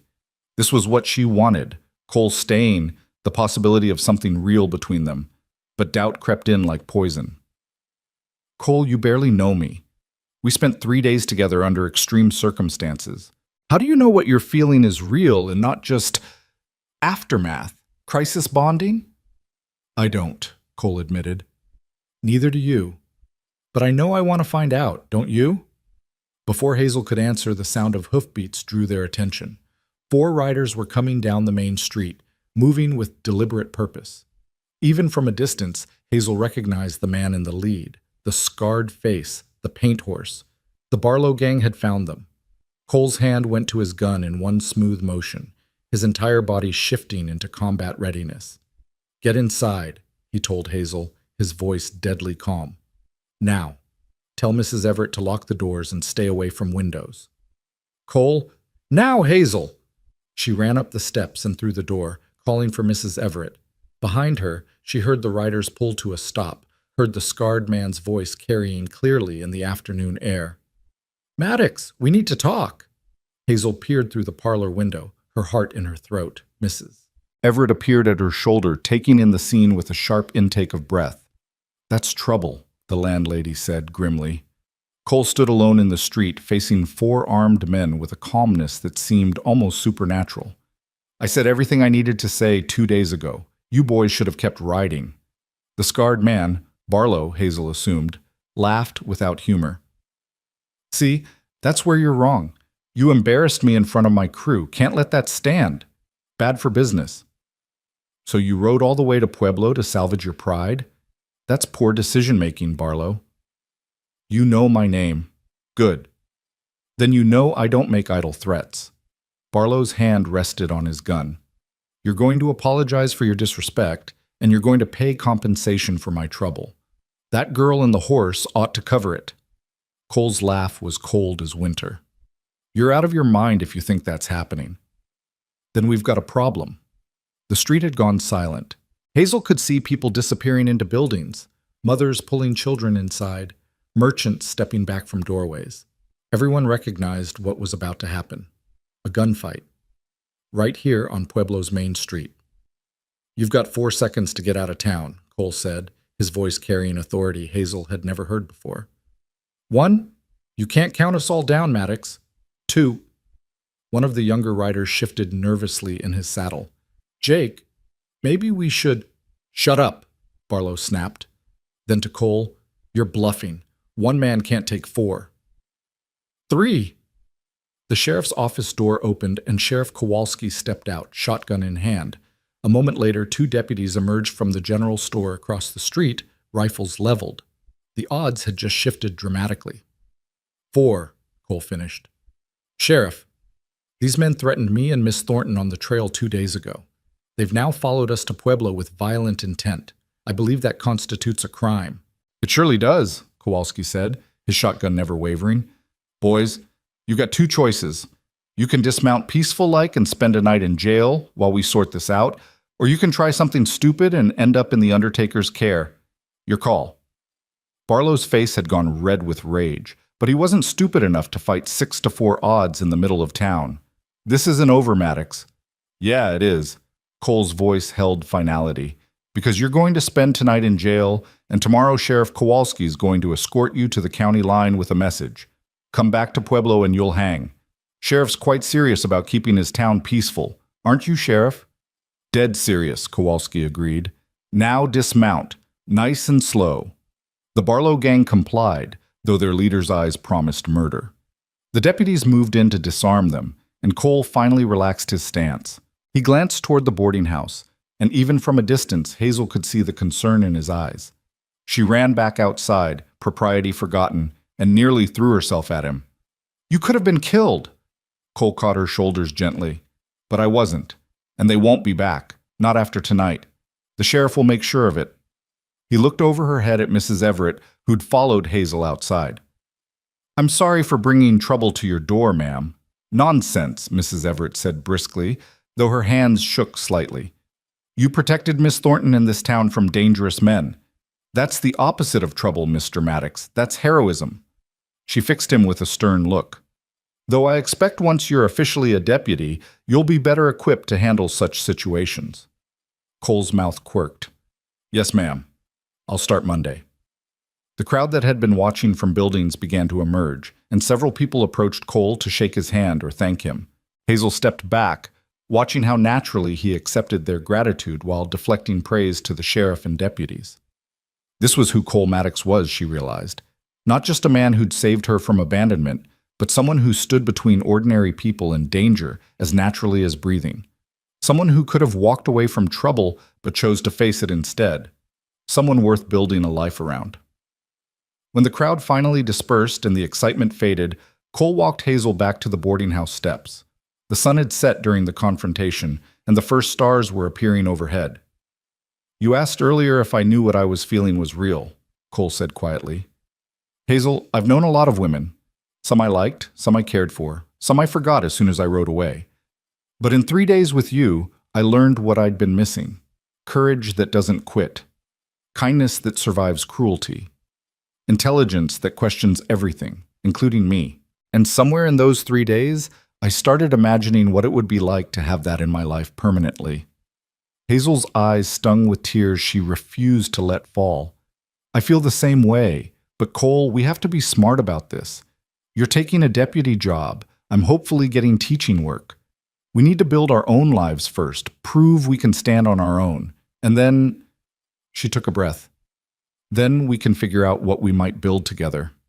Cole smiled, a real smile, open and hopeful. "That's the smartest thing I've heard all day. So here's my proposal. I'll take the deputy job, you'll take the teaching job. We'll court proper-like with chaperones and visiting hours and doing everything by the book. And in 6 months, we'll know if this is real or just aftermath." 6 months, Hazel agreed. "That seems reasonable." "Reasonable," Cole echoed. Then he did something that made Hazel's breath catch. He took her hand and brought it to his lips, pressing a kiss to her knuckles that was both chaste and full of promise. 6 months, Hazel Thornton, and then we'll see." He left her standing on the steps, her hand still tingling from his kiss, her heart full of possibility for the first time since her parents died. Mrs. Everett appeared in the doorway, her expression knowing. "That man's going to marry you," she said matter-of-factly. "We barely know each other," Hazel protested weakly. "Doesn't matter. I've been watching people fall in love for 40 years, and I know what it looks like. He's already yours, dear. The next 6 months are just formality." The landlady smiled. Now come inside. Tomorrow you have a meeting with the mayor, and you'll want to be well rested and presentable. Your whole future starts tomorrow." Hazel followed her inside, and for the first time since the wagon train abandoned her, she let herself believe in that future. Not just survival, but possibility. Not just safety, but joy. Not just existing, but living. The girl who'd been left to die on the Colorado prairie was gone, replaced by a woman who'd survived, who'd been brave enough to trust, who'd found her way to a new beginning. And the cowboy who'd said, "You'll ride with me now," had kept his promise. He'd brought her through danger to safety, through fear to hope, through abandonment to something that felt remarkably like home. The story was far from over. But for the first time, Hazel was excited to see what the next chapter held. Meant. Part 4. Hazel woke before dawn on the morning of her meeting with the mayor, her stomach twisted with nerves and anticipation. She dressed in her best dress, which wasn't saying much, considering her limited wardrobe, and did her hair 3 times before she was satisfied with the simple bun at the nape of her neck. Mrs. Everett took one look at her over breakfast and disappeared upstairs, returning with a delicate lace collar. "This was my daughter's," the landlady said, fastening it around Hazel's neck. "She's married now and living in Denver, has no use for such things anymore. But you're about to meet the school board, and first impressions matter. You'll wear this and hold your head high, and you'll show them exactly what kind of teacher you'll be." Hazel touched the collar with trembling fingers. "I can't accept this. It's too fine." "You can and you will. Consider it an investment in Pueblo's future. If you get this position, you'll be teaching my grandchildren someday, God willing." Mrs. Everett's eyes were bright with emotion. "Now eat your breakfast. You'll need your strength." The walk to the mayor's office felt endless and too short all at once. Hazel had rehearsed what she might say a dozen times in her head, but every planned speech felt inadequate. What could she possibly tell them that would overcome the fact that she had no experience, no references, no credentials beyond her mother's patient teaching years ago? The mayor's office was in the same building as the town clerk, a modest structure that served multiple civic functions. Mayor Harrison greeted her warmly and led her to a conference room where 4 other people waited, 2 men and 2 women, all looking prosperous and serious. "Miss Thornton, allow me to introduce the school board," the mayor said. "Mrs. Catherine Walsh, who owns the hotel. Mr. Robert Chen, our banker. Reverend Thomas Crawford, who ministers at the church. And Mrs. Patricia Donovan, whose husband runs the largest ranch in the county." Hazel shook hands with each of them, trying to keep her own from trembling. They gestured for her to sit, and she perched on the edge of a wooden chair while 5 pairs of eyes studied her with varying degrees of curiosity and skepticism. Mrs. Walsh spoke first. "Mayor Harrison tells us you're interested in the teaching assistant position. Tell us about your educational background." Hazel took a breath and chose honesty over embellishment. "My formal education came from my mother, who was a teacher in Illinois before she married. She taught me reading, writing, arithmetic, geography, and history from the time I was 4 years old. I can parse Latin and do advanced mathematics. I've read extensively Shakespeare, Milton, the Greek classics, American history, natural philosophy. My mother believed that education was the foundation of a meaningful life, and she made sure I had every advantage she could provide." "And your mother now?" Reverend Crawford asked gently. "Dead, sir. Cholera took both my parents 4 years ago. Since then, I've had little opportunity to continue my studies, but I haven't forgotten what I learned. And more importantly, I haven't forgotten how my mother taught, with patience and enthusiasm, making each lesson an adventure rather than a chore." Mr. Chen leaned forward. "Miss Thornton, we're a frontier town struggling to provide education to our children.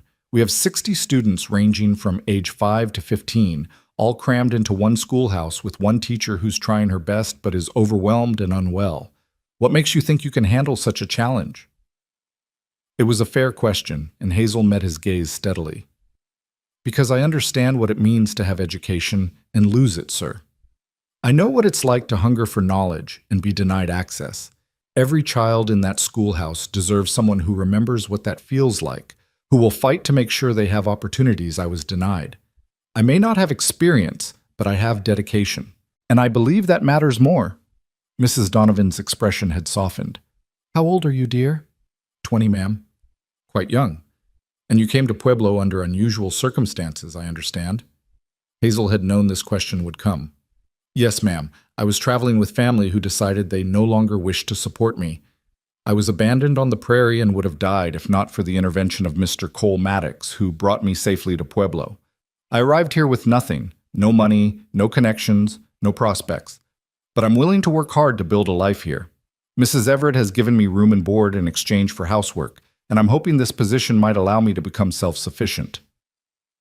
The board members exchanged glances, communicating in the silent language of people who'd worked together for years.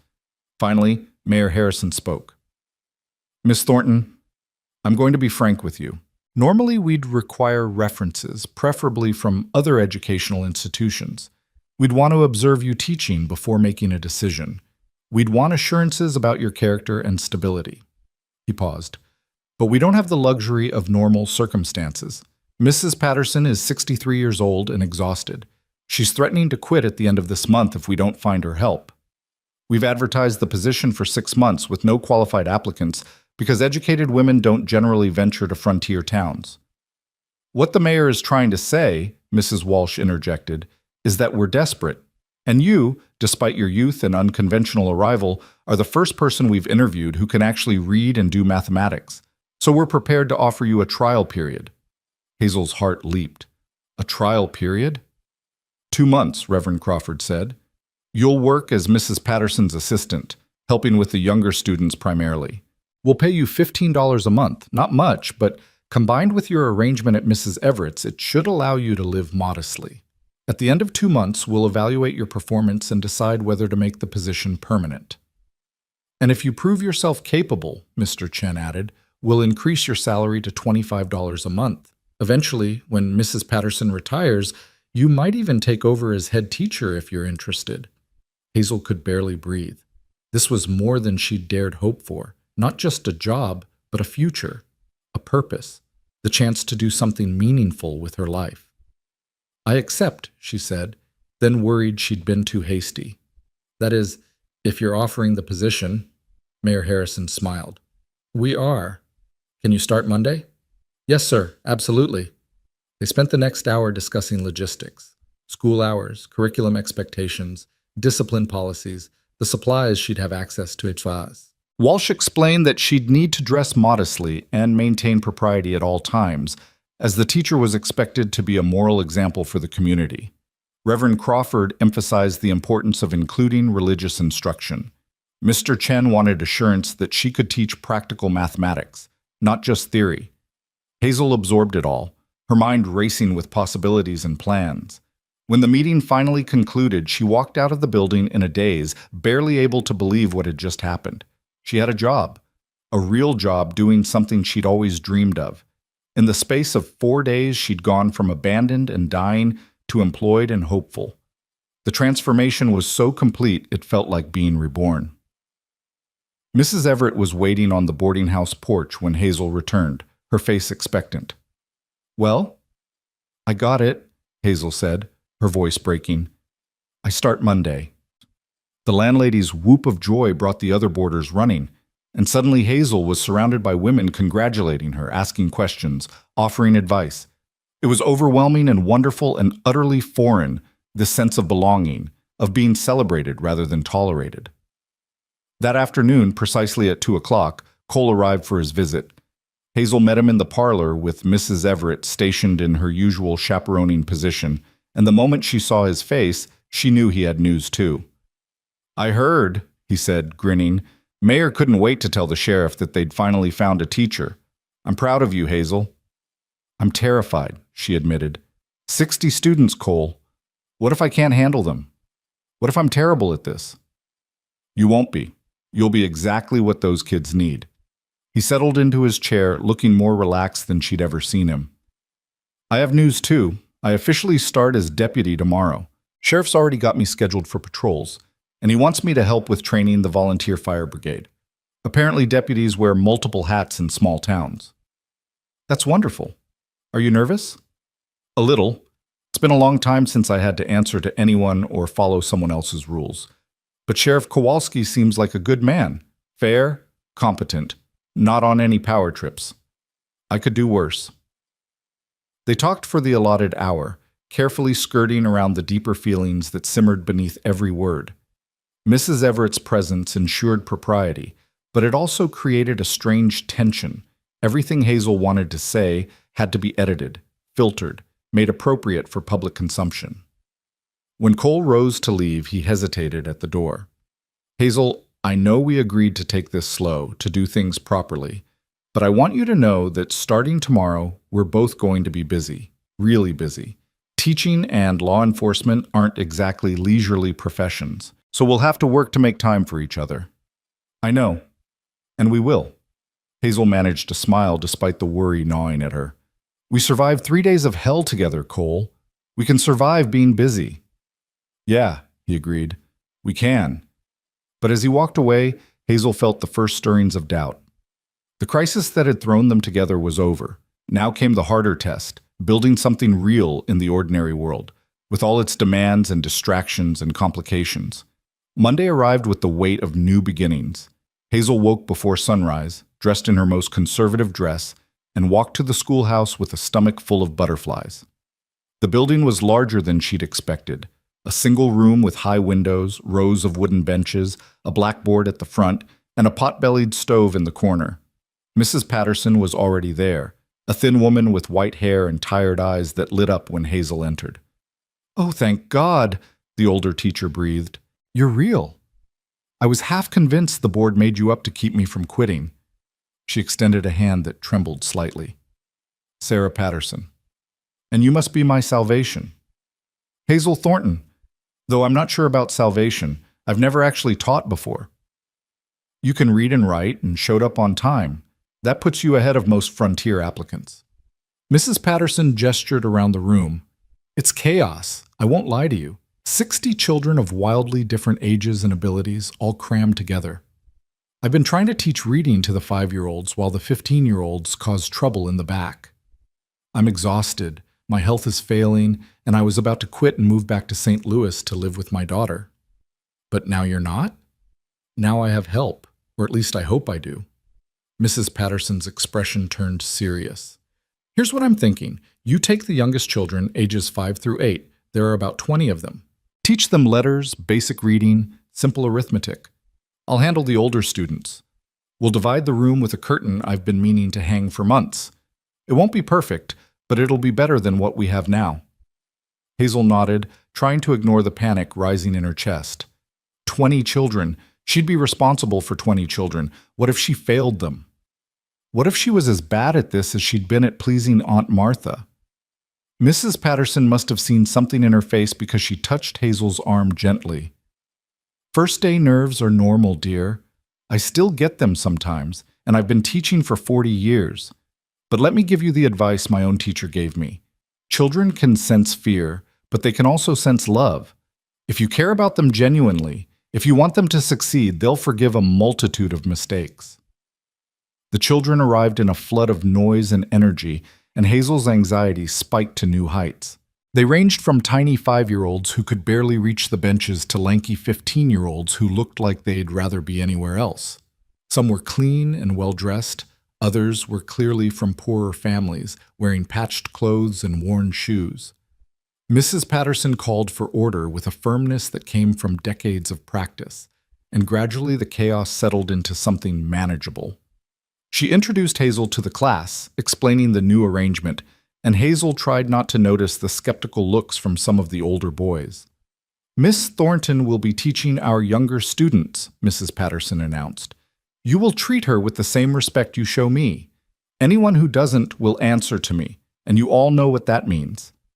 Several students looked chastened, and Hazel suspected Mrs. Patterson had a reputation for discipline that bordered on legendary. The morning was baptism by fire. Hazel gathered her 20 charges, a squirming, chattering group that included 2 sets of twins, one boy who refused to stop making animal noises, and a tiny girl who burst into tears the moment her mother left. Hazel had no idea what she was doing, so she fell back on what she remembered from her own childhood.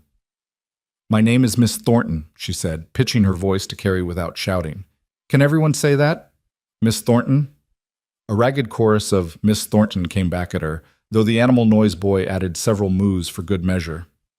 "Good. Now, who here can tell me a story? Any story at all? Hand shot up immediately. Children, Hazel discovered, loved to talk about themselves. For the next hour, she let them share stories about their families, their pets, their favorite foods, anything they wanted. She listened to each one attentively, asking questions, making them feel heard. And slowly, the skepticism in their young faces softened into tentative trust. When story time ended, she moved to letters, using the blackboard to write the alphabet in large, clear script. Some of the children already knew their letters, others were seeing them for the first time. Hazel worked with each child individually, praising effort over perfection, making games out of learning. By the time noon recess arrived, she was exhausted and exhilarated in equal measure. The children tumbled outside to eat their lunches, and Hazel collapsed onto a bench beside Mrs. Patterson. "You're a natural," the older teacher observed. "I've been watching. Those children already adore you." "I have no idea what I'm doing," Hazel confessed. "None of us do, dear. We just pretend really well." Mrs. Patterson smiled. "You'll be fine. Better than fine. Give it a month and you'll wonder how you ever did anything else."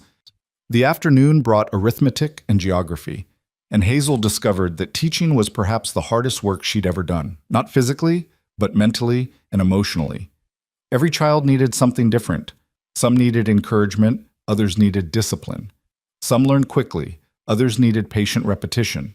And all of them needed her to care, to see them as individuals rather than a collective burden. By the time 3 o'clock arrived and the children scattered to their various homes, Hazel felt like she'd run a marathon. Mrs. Patterson patted her shoulder sympathetically. "First day is always the worst. Tomorrow will be easier. And by the end of the week, you'll have a routine established." The older teacher gathered her things. "Same time tomorrow, Miss Thornton, and try to get some rest tonight. You'll need it." Hazel walked back to the boarding house in a daze, her mind still full of children's faces and voices. She'd done it. She'd survived her first day of teaching. It hadn't been perfect. The animal noise boy had tested her patience repeatedly, and she'd stumbled over several explanations. But she'd done it. Mrs. Everett had supper waiting, and over roast chicken and potatoes, the other boarders peppered Hazel with questions about her first day. She answered as best she could, warmed by their genuine interest, their support. That evening, precisely at 6 o'clock, there was a knock at the door. Mrs. Everett answered it and returned with a small package. "For you, dear, from Mr. Maddox."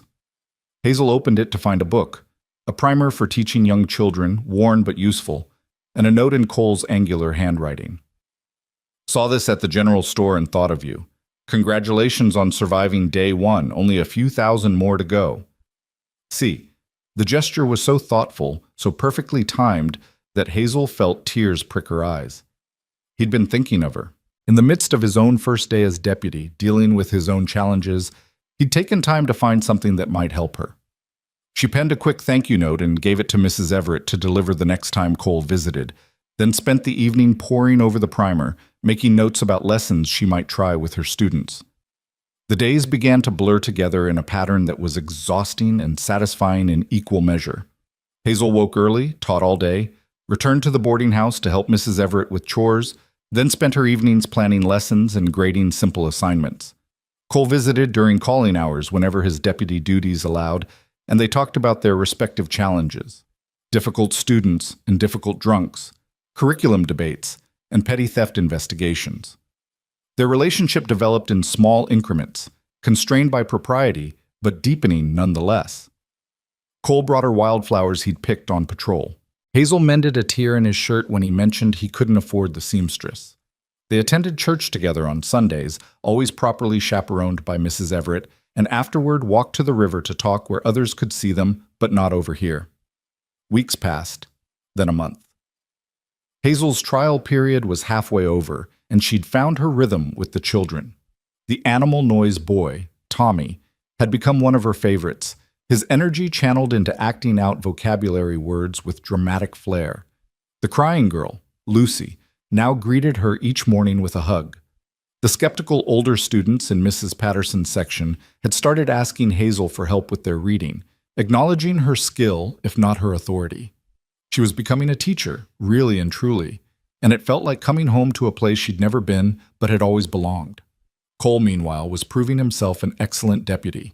Sheriff Kowalski sang his praises regularly.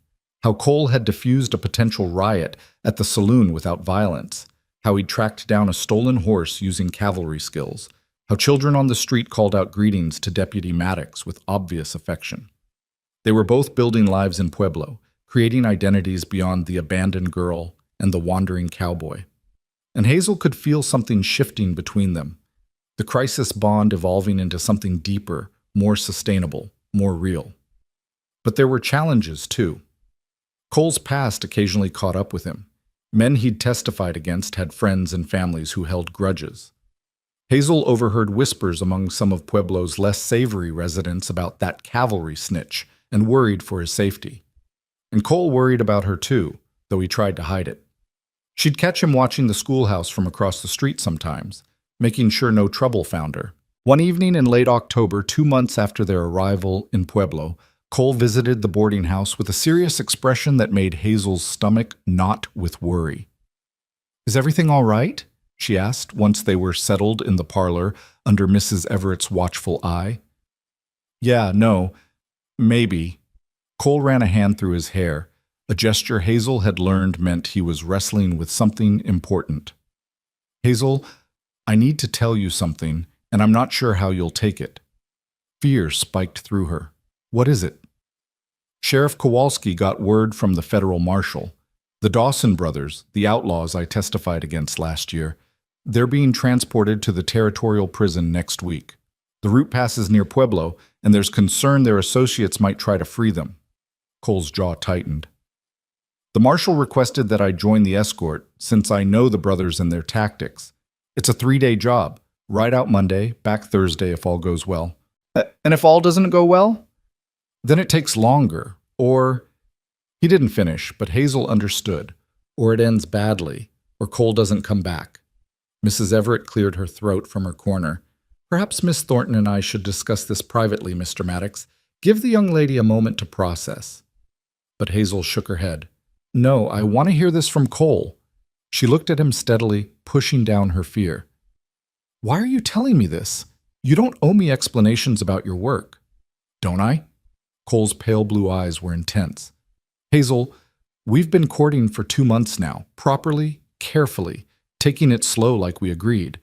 But somewhere in those 2 months, this stopped being an experiment to see if what we felt was real. For me, at least. It became something I'm building my life around." Hazel's breath caught. "Cole, I'm not asking for promises or commitments. I know we said 6 months, and I'm willing to honor that. But I need you to know, if something happens on this escort detail, if I don't come back, I need you to know that you changed everything for me. You made me believe I could have something beyond survival. You made me want to stay in one place, build something permanent, become someone worth—" "Stop!" Hazel's voice came out fiercer than she intended. "Don't talk like you're not coming back. You're a skilled cavalryman and an excellent deputy. You're going to do this job and you're going to come back safely, and we're going to continue courting for the remaining 4 months like we planned." Cole's expression softened. "You sound very certain." "I am certain, because you promised me 6 months, Cole Maddox, and you're a man who keeps his promises." Hazel felt tears threatening, but refused to let them fall. "So you go do this dangerous job because it's the right thing to do and because people are counting on you, and then you come back to me. Understand?" Something shifted in Cole's face, surprise giving way to something that looked like wonder. "Yes, ma'am. I understand." Mrs. Everett sniffled audibly from her corner, dabbing at her eyes with a handkerchief. "You young people are going to be the death of me. All this emotion before supper time." Cole left shortly after, and Hazel spent the rest of the evening trying not to think about all the things that could go wrong on a prisoner escort through hostile territory. She threw herself into lesson planning with desperate focus, as if keeping her mind occupied could somehow keep Cole safe. Sunday came, and they attended church together as usual. Reverend Crawford's sermon was about faith in uncertain times, about trusting God's plan even when the path ahead looked dark. Hazel tried to take comfort in the words, but mostly she just watched Cole from the corner of her eye, memorizing details. The way his hair curled slightly at his collar, the small scar on his jaw she'd never asked about, the capable strength in his hands as he held the hymnal. After the service, they walked to their usual spot by the river, Mrs. Everett trailing at a discreet distance. The October air had turned crisp, hinting at winter's approach, and the cottonwood leaves were starting to yellow. "I leave tomorrow before dawn," Cole said, skipping stones across the water with practiced ease. "Should be back Thursday afternoon if everything goes according to plan." "What are the odds everything goes according to plan?" "Better than you'd think. The Dawsons have enemies, but they're not particularly organized, and the marshal has 6 men, including me. We're prepared for trouble." He sent another stone skipping, 5 bounces before it sank. "Hazel, if something does happen, it won't. But if it does, you need to know that Mrs. Patterson and the school board think you're excellent. They're going to offer you the permanent position when your trial period ends next week. I talked to the mayor. You'll be fine financially. And Mrs. Everett has agreed to let you stay at the boarding house for reduced rent since you're teaching. You'll be taken care of." Hazel turned to face him fully. "You've been planning my future without me. I've been making sure you're protected if I can't be here to do it myself." Cole's voice was gentle but firm. "That's what you do when you care about someone. You make sure they're safe, even if you're not around." The simple declaration, "when you care about someone," hung in the air between them. It wasn't quite, "I love you," but it was close enough to make Hazel's heart race. "I care about you too," she said quietly, "which is why you need to be careful tomorrow. Come back safe, Cole. Please." He looked at her for a long moment, and Hazel saw him wrestling with something. Finally, he stepped closer. Not inappropriately close, but near enough that she could feel the warmth of him, smell the soap he'd used that morning. "When I get back," he said softly, "I want to talk about the future. Our future, specifically. Is that all right?" Hazel's throat felt tight. "We still have 4 months left on our agreement." "I know, and I'll wait if that's what you want. But Hazel, I think I already know how I feel. I think I've known since that first night on the prairie when you kept watch so I could sleep. When you trusted yourself enough to protect me the way I'd been protecting you." He paused. "I'm not asking for an answer now. I'm just asking permission to ask the question when I return." "What question?" Hazel's voice was barely a whisper. Cole smiled, slow and warm. "The only question that matters." He didn't elaborate, but he didn't need to. They both knew what he meant, and Hazel found herself nodding, giving permission for a future she'd barely dared imagine. Monday morning came too quickly. Hazel didn't go to see Cole off. It wasn't proper, and besides, he'd leave before sunrise. Instead, she went to the schoolhouse and threw herself into teaching with renewed determination. If Cole could be brave enough to face dangerous outlaws, she could be brave enough to teach fractions to 8-year-olds. The days dragged with agonizing slowness. Monday, Tuesday, Wednesday. Each evening, Hazel returned to the boarding house hoping for news and finding none. Mrs. Everett tried to distract her with extra chores and cheerful conversation, but worry had taken up permanent residence in Hazel's chest. Thursday afternoon arrived, and Hazel dismissed her students early, claiming she needed to prepare for the end of her trial period evaluation.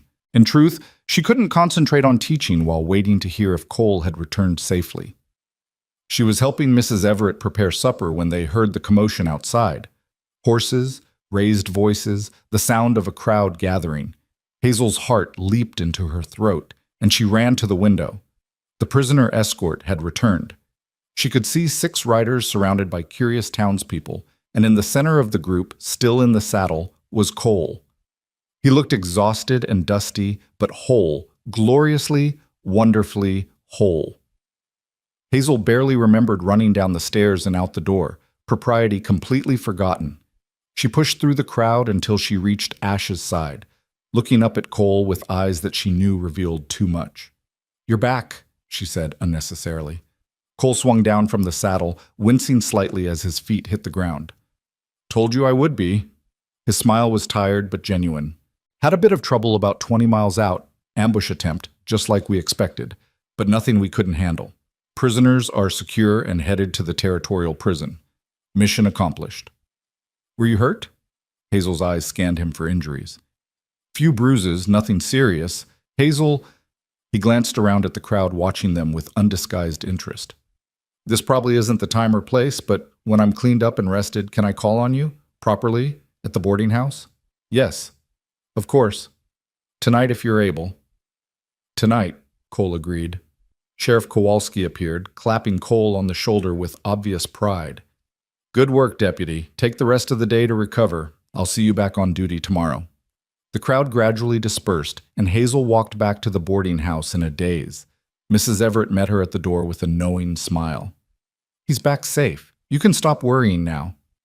Now I'm worried about tonight, Hazel admitted. He wants to talk about the future, Mrs. Everett. Our future. And how do you feel about that? Hazel thought about the past 2 months, teaching children who needed her, building a life in a community that had welcomed her, falling deeper in love with a man who'd saved her in more ways than one. I feel like I'm ready, she said. Whatever he wants to talk about, I'm ready to hear it. That evening, Cole arrived at 7 o'clock sharp, freshly washed and shaved, wearing clean clothes and an expression that was equal parts nervous and determined. Mrs. Everett showed him to the parlor and took her usual chaperoning position, though Hazel noticed the older woman had positioned herself slightly farther away than normal, giving them as much privacy as propriety allowed. You look better, Hazel observed. Less like you've been fighting outlaws. Feel better, too. Nothing like a hot bath and clean shirt to restore a man's spirits. Cole sat across from her, his hands clasped between his knees. Hazel, I've been thinking a lot over the past few days. About what I want, where I'm going, what kind of life I want to build. And what did you decide? Cole looked at her with those pale blue eyes that had first appeared through the heat shimmer on the prairie 2 months ago. I decided that I'm tired of moving, tired of being alone, tired of surviving instead of living. He paused. The truth is, I fell in love with you somewhere between that first night and this one. Maybe it was when you trusted me enough to ride with a stranger. Maybe it was when you kept watch so I could sleep. Maybe it was watching you become an amazing teacher despite being terrified. I don't know exactly when it happened, but I know it did. Hazel's heart was pounding so hard she could barely hear over it. Cole, I know we agreed to wait 6 months, and if you need the full 6 months, I'll wait. I'll wait a year if that's what you need. But Hazel Thornton, I need you to know that when I think about my future, you're in every version of it. And I'm praying that when you think about your future, maybe I'm in it too. The parlor had gone absolutely silent. Even Mrs. Everett seemed to be holding her breath. Hazel stood up, and Cole immediately stood as well, uncertainty flickering across his face. She crossed the small space between them, propriety be damned, and took his hands in hers. Cole Maddox, I fell in love with you when you appeared on that prairie like an answer to a prayer I didn't know I was praying. And every day since then, I've fallen a little bit deeper. Teaching has given me purpose, and Pueblo has given me community, but you've given me hope. You've shown me what it means to be chosen instead of abandoned, to be protected instead of discarded, to be loved instead of tolerated. Cole's hands tightened on hers. Hazel, so if you're asking what I think you're asking, the answer is yes, to whatever future we can build together. Yes. For a moment, Cole just stared at her, as if he couldn't quite believe what he'd heard. Then he did something that made Mrs. Everett gasp. He pulled Hazel close and kissed her, right there in the boarding house parlor, with all propriety abandoned in favor of pure joy. When they finally broke apart, both breathless and grinning, Mrs. Everett was on her feet, tears streaming down her face. I suppose I should scold you both for such impropriety, she said, dabbing at her eyes. But honestly, I've been waiting 2 months for this. Congratulations, you foolish, wonderful young people. When's the wedding? Cole looked at Hazel, his expression full of wonder and happiness. Soon, he said. If Hazel agrees. I don't want to wait any longer than we have to. How soon is soon? Hazel asked, her own smile so wide it hurt. As soon as Reverend Crawford can arrange it. End of October, maybe? That gives us 3 weeks to do things proper. Announce our engagement. Let you finish your trial period and get the permanent teaching position. Give people time to get used to the idea. 3 weeks. It seemed impossibly fast and achingly slow all at once. But Hazel nodded because waiting any longer than necessary to start their life together felt like torture. End of October, she agreed. Cole Maddox, you're going to make me the happiest woman in Pueblo. Not half as happy as you've made me, Cole replied, pulling her close again despite Mrs. Everett's token protest about propriety.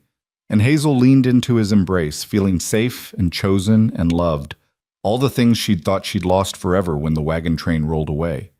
She'd been left behind to die, but instead she'd found life. Real life, full of purpose and possibility, and a love that had grown from crisis into something strong enough to last. The girl who'd stood alone on the prairie was gone. In her place was a woman who'd survived, who'd become a teacher, who'd found her place in a frontier town and a home in the heart of a cowboy who'd said, "You'll ride with me now," and meant it forever. News of the engagement spread through Pueblo like wildfire. By Friday morning, Hazel couldn't walk down the street without receiving congratulations from merchants, students' parents, and townspeople she'd never even met. The romance of it all had captured the town's imagination. The abandoned girl rescued by the cowboy, both building new lives in Pueblo, now planning to marry after a whirlwind courtship. Mrs. Everett was in her element, planning the wedding with an enthusiasm that was both touching and overwhelming. She'd already consulted with Reverend Crawford about dates, talked to the hotel owner about a small reception, and somehow procured fabric for a wedding dress from a traveling merchant who'd passed through town. "White cotton with lace trim," she announced, spreading the fabric across the dining table for Hazel's inspection. "Simple but elegant. Appropriate for a frontier wedding. I'll sew it myself, with help from the other ladies. You'll be beautiful, dear." Hazel touched the fabric with trembling fingers. A wedding dress. She was going to have a real wedding dress, not just her cleanest dress, pressed and called good enough. The reality of it all kept hitting her in waves. She was getting married. To Cole. In 3 weeks. "Mrs. Everett, this is too much. The fabric alone must have cost—" "Hush, consider it my wedding gift. Every bride deserves to feel special on her wedding day, and you, my dear, deserve it more than most." The landlady's eyes were misty. "When you arrived here 2 months ago, you had nothing. Now look at you, a respected teacher, an engaged woman, someone this whole town has come to admire. I'm so proud of you." The words hit Hazel unexpectedly hard. When was the last time someone had said they were proud of her? Not since her parents died, certainly. Aunt Martha had only ever expressed disappointment. "Thank you," Hazel whispered, embracing the older woman. "For everything. For taking me in, for believing in me, for giving me a home when I had nowhere else to go." "Oh, child," Mrs. Everett said, her voice thick, "you gave yourself a home. I just provided the building." That afternoon, the school board met to discuss Hazel's trial period. She sat in the same conference room where she'd interviewed 2 months ago, trying not to show her nervousness. Mrs. Patterson sat beside her, having insisted on attending to provide her assessment. Mayor Harrison smiled warmly. "Miss Thornton, we've been observing your work closely over the past 2 months. We've heard from parents, visited your classroom unannounced, and consulted extensively with Mrs. Patterson. I'm pleased to say the board is unanimous in our decision." Hazel's heart hammered. "And that decision is?" "We'd like to offer you a permanent position as assistant teacher with an immediate salary increase to $25 per month. Furthermore, Mrs. Patterson has informed us that she plans to retire at the end of this school year. At that time, assuming you're interested, we'd like you to take over as head teacher." Relief and joy flooded through Hazel in equal measure. "Yes, absolutely yes. I'm honored and grateful, and I promise I'll work hard to deserve your trust." Mrs. Walsh, the hotel owner, leaned forward with a knowing smile. "We also hear congratulations are in order. You're marrying Deputy Maddox?" "Yes, ma'am, October 30th. "Wonderful timing," Reverend Crawford said. "That gives you a week to settle into married life before November classes resume. Though I must say, Miss Thornton, you'll need to decide how you wish to be addressed once you're married. Mrs. Maddox, presumably." The name sent a thrill through her. Mrs. Maddox. Hazel Maddox. She'd have a new name, a new identity as a married woman, another layer of distance from the abandoned girl she'd been. "Yes, Mrs. Maddox," she agreed. "Though it'll take some getting used to." The board members chuckled, and Mr. Chen produced a contract for her to sign, official documentation of her permanent employment. Hazel signed with a hand that only trembled slightly, watching her name appear on the paper in ink that wouldn't fade. She had a job, a career, a future that didn't depend on anyone's charity or goodwill, but on her own skills and dedication. The independence of it was intoxicating. When she left the meeting, she found Cole waiting outside, leaning against the building with Ash's reins in hand. He straightened when he saw her, and the question in his eyes was almost comical.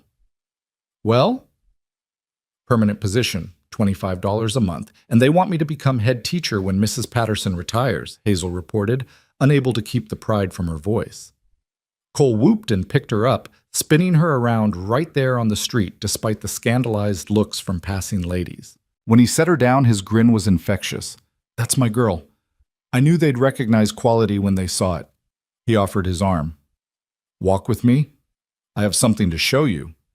They walked through town with Ash trailing behind, and Hazel noticed Cole was leading them away from the main streets toward the quieter residential area on the eastern edge of Pueblo.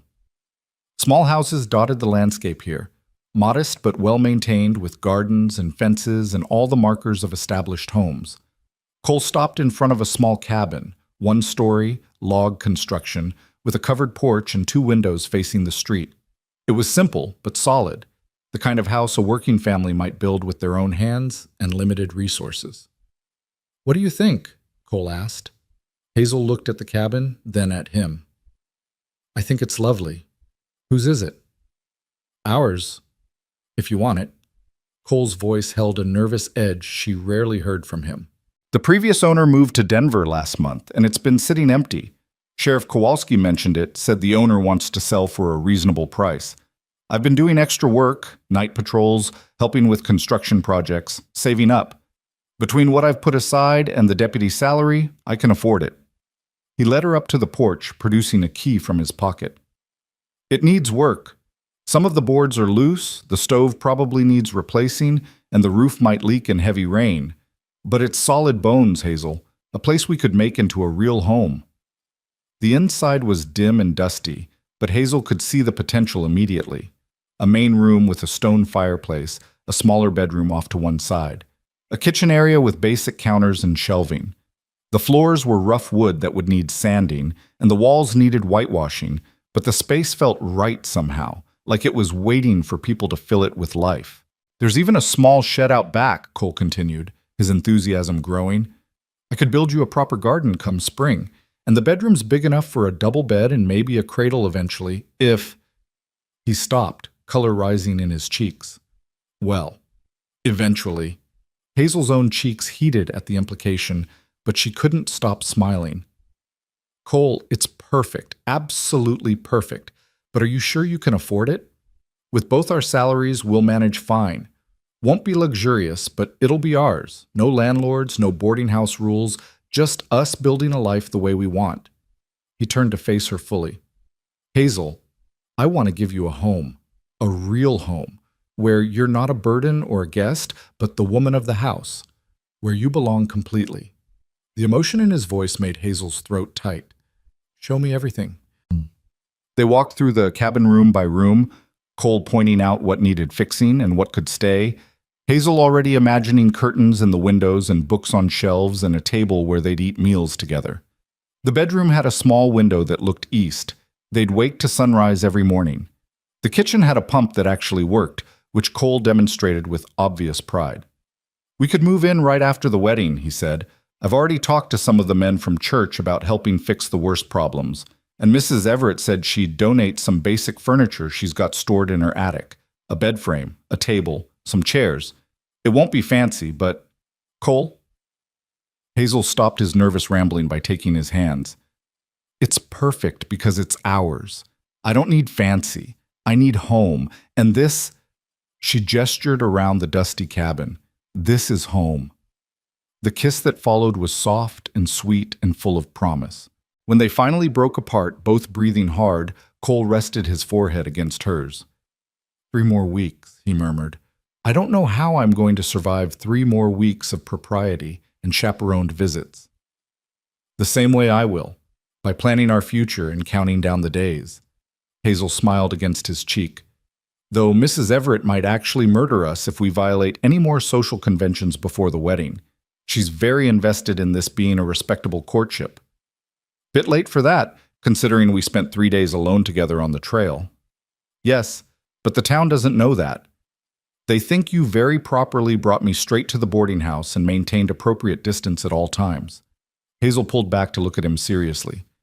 Cole, people are going to talk. They probably already are. About how quickly we're marrying, about the circumstances of how we met. Some will be kind, others won't. Are you prepared for that? Cole's expression hardened. Let them talk. I know the truth, that you're the bravest, most honorable woman I've ever met, that our courtship has been more proper than half the marriages in this town, and that anyone who has a problem with our wedding can take it up with the deputy who's sworn to keep the peace, which means I'll have to arrest myself for disturbing it by punching them. Despite the tension of the moment, Hazel laughed. Very logical solution. I thought so. Cole locked the cabin door behind them. Come on. I'll walk you back to the boarding house before Mrs. Everett sends a search party. The next 3 weeks passed in a blur of activity.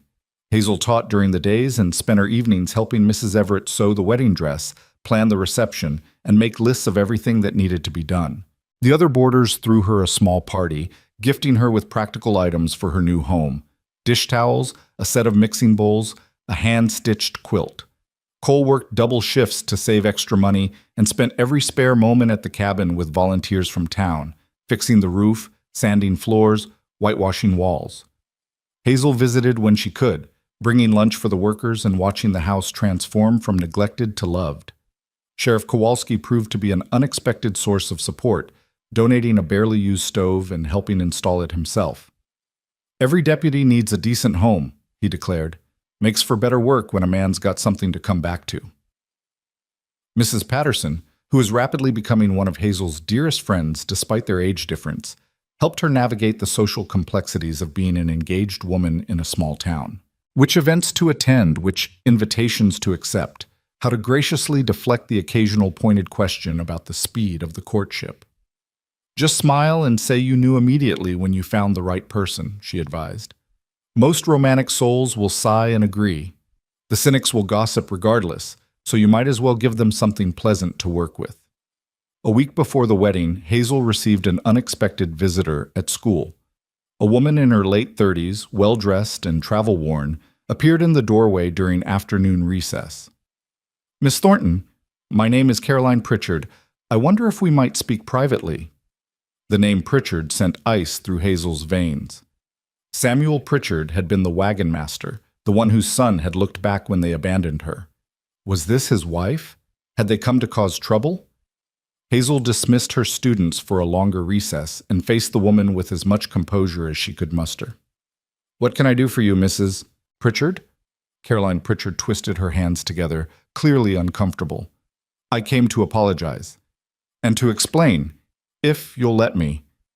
Hazel said nothing, waiting. My husband told me what happened. How your aunt and uncle abandoned you, how Samuel wanted to intervene but my husband forbade it. We had words about it, terrible words, the worst argument in 20 years of marriage. Caroline's eyes were red-rimmed as if she'd been crying. I told him it was unconscionable, that we'd left a girl to die, that Christian charity meant nothing if we could do that and sleep at night. But he said the wagon train couldn't afford delays or complications, that your family had made their choice and we had to respect it. And what did you say to that? I said respecting evil is the same as participating in it. Caroline's voice strengthened. Miss Thornton, I didn't know what was happening until it was too late. By the time Samuel told me, we were a day's travel away. I wanted to turn back to find you, but my husband refused, said we had a schedule to keep and other families depending on us. Hazel felt old anger stirring, mixing with new understanding. Why are you here now, Mrs. Pritchard? Because I couldn't live with myself if I didn't at least try to make amends. We completed our journey to the Colorado silver mines, and we've been there 3 months. But I kept thinking about you, wondering if you'd survived, praying you'd found help. Then last week, a traveler mentioned a wedding in Pueblo, a teacher marrying a deputy, both of them newcomers who'd arrived under dramatic circumstances. And I just knew it was you. Caroline reached into her bag and pulled out a small bundle. I brought you something. It's not much, and it doesn't undo what was done. But she unwrapped the bundle to reveal a beautiful hand-stitched quilt, intricate in design and clearly made with skill and care. I made this during the journey. I thought about you with every stitch, about the girl we left behind, about what kind of strength it would take to survive that abandonment, and I prayed you'd find your way to safety and happiness." Hazel stared at the quilt, emotions warring inside her. Part of her wanted to reject the gift, to send Caroline Pritchard away with harsh words about being too little too late. But another part, the part that had grown stronger over the past 3 months, recognized the courage it took to come here, to face the person you'd wronged and offer apology without excuse. "Does my aunt know you're here?" Hazel asked finally. "No, and I don't plan to tell her. Martha Thornton is—" Caroline paused, choosing words carefully. "She's a bitter woman who takes her disappointments out on anyone weaker than her. I tried to befriend her on the journey, but she made it clear she wanted no part of Christian fellowship. I'm sorry you had to live with that for 4 years. So am I." Hazel took the quilt, running her hands over the careful stitching. "Thank you for bringing this, and for apologizing. It doesn't erase what happened, but it matters that you cared enough to try." Caroline's eyes filled with tears. "You survived. And more than survived, you've thrived. That teacher who abandoned you, she didn't destroy you. She just freed you to become who you were meant to be."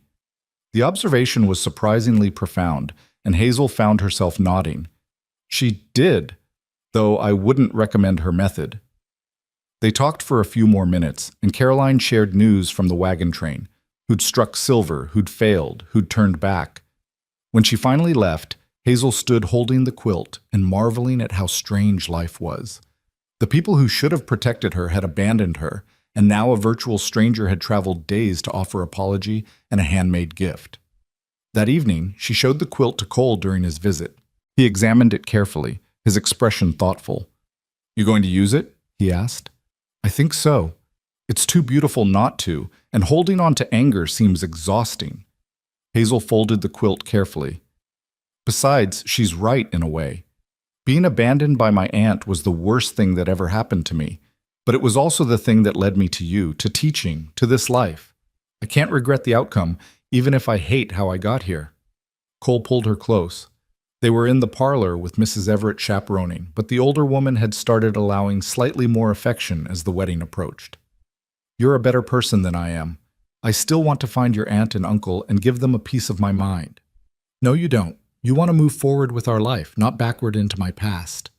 Hazel kissed his cheek. 5 more days, Cole, 5 more days, and we'll be married."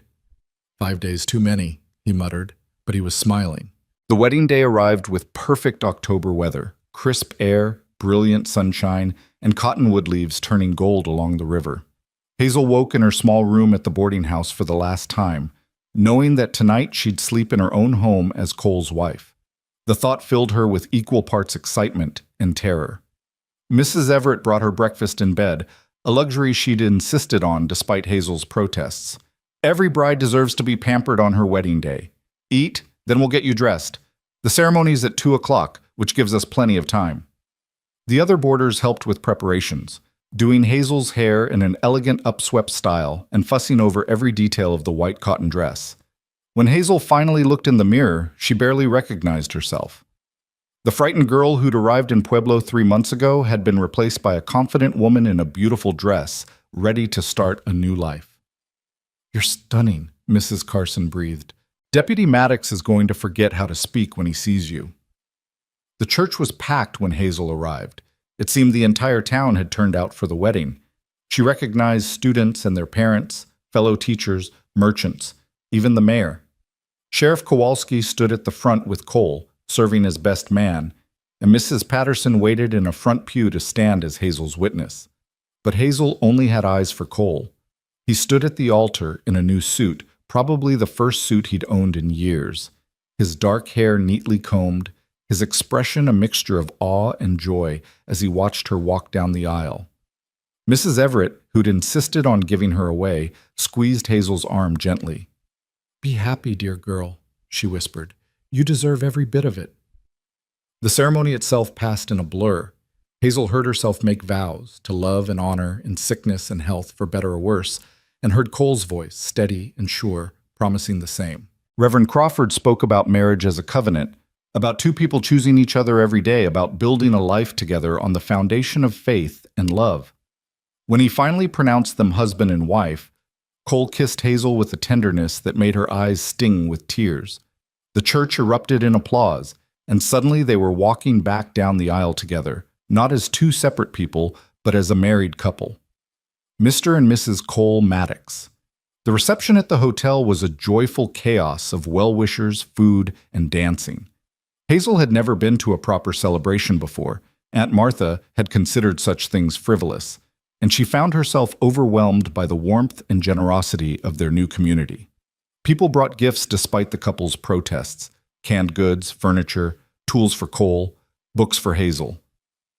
The mayor gave a speech about how Pueblo needed more young couples willing to build their futures in the territory. Sheriff Kowalski toasted Cole as the best deputy he'd ever had. But the moment that touched Hazel most deeply came when Mrs. Patterson stood up, her elderly voice carrying clearly through the crowded room. "I've been teaching for 40 years," she said, "and in that time I've seen a lot of young people start their lives together. Some marriages last, others don't.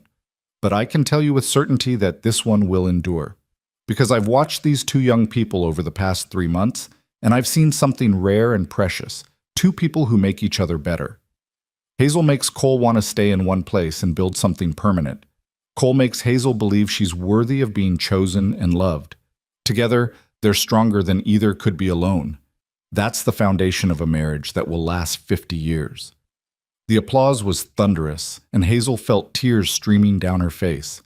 Cole's arm tightened around her waist, and she knew he was equally moved. As the sun began to set, they finally escaped the celebration and walked to their cabin, their home, with well wishes and gentle teasing following them into the October evening.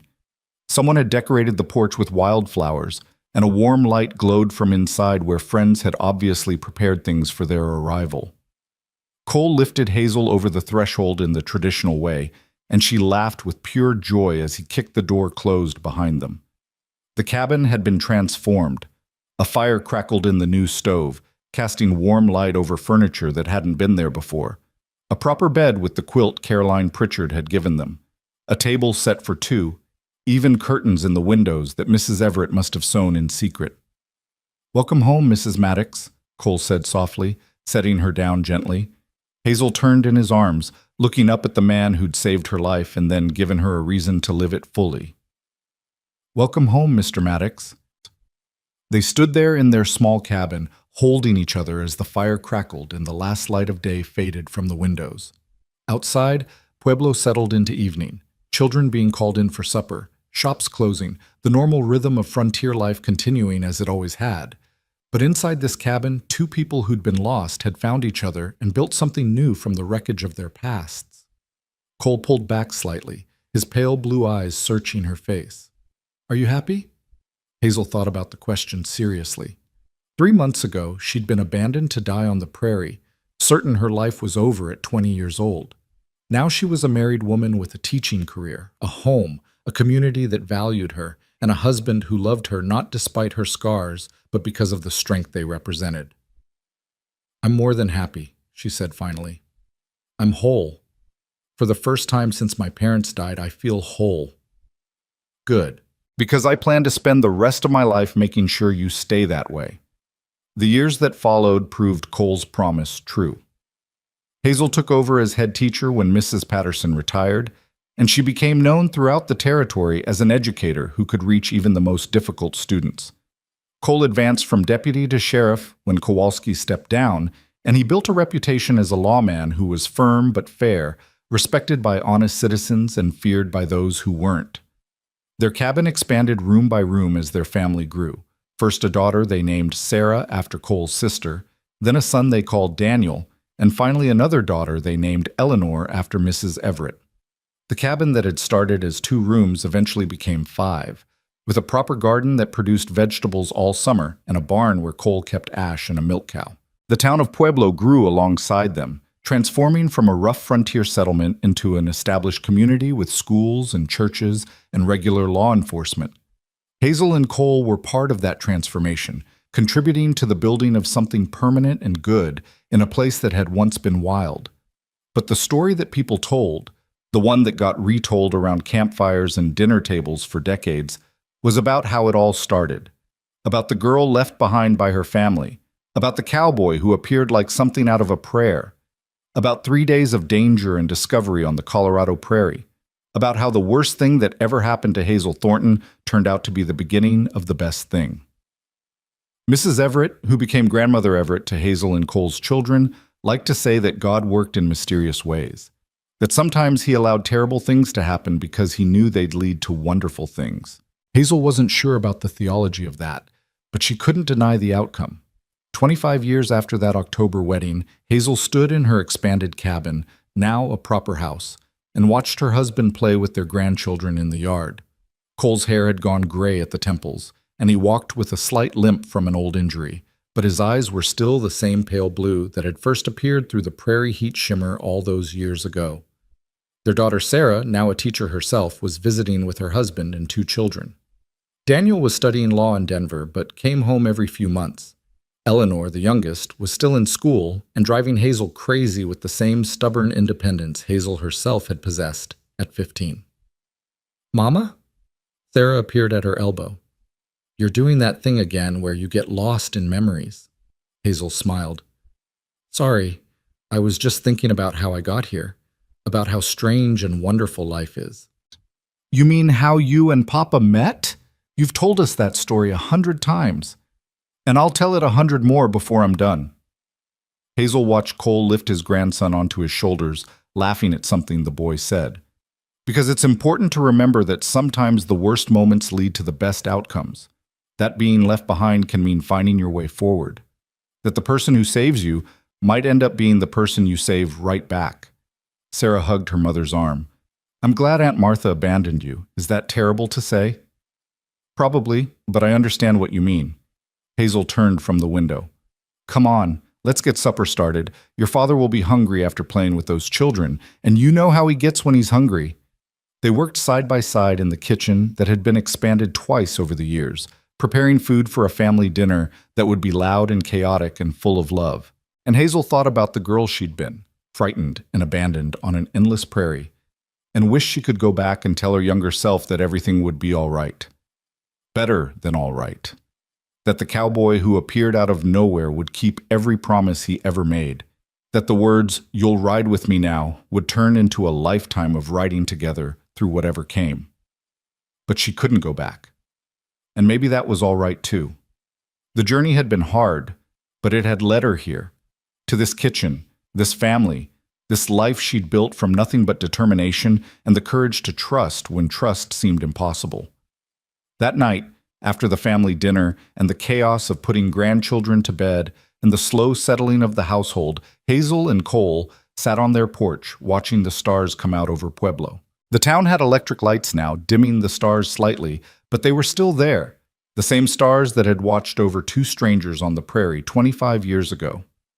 "Do you ever regret it?" Cole asked, taking her hand.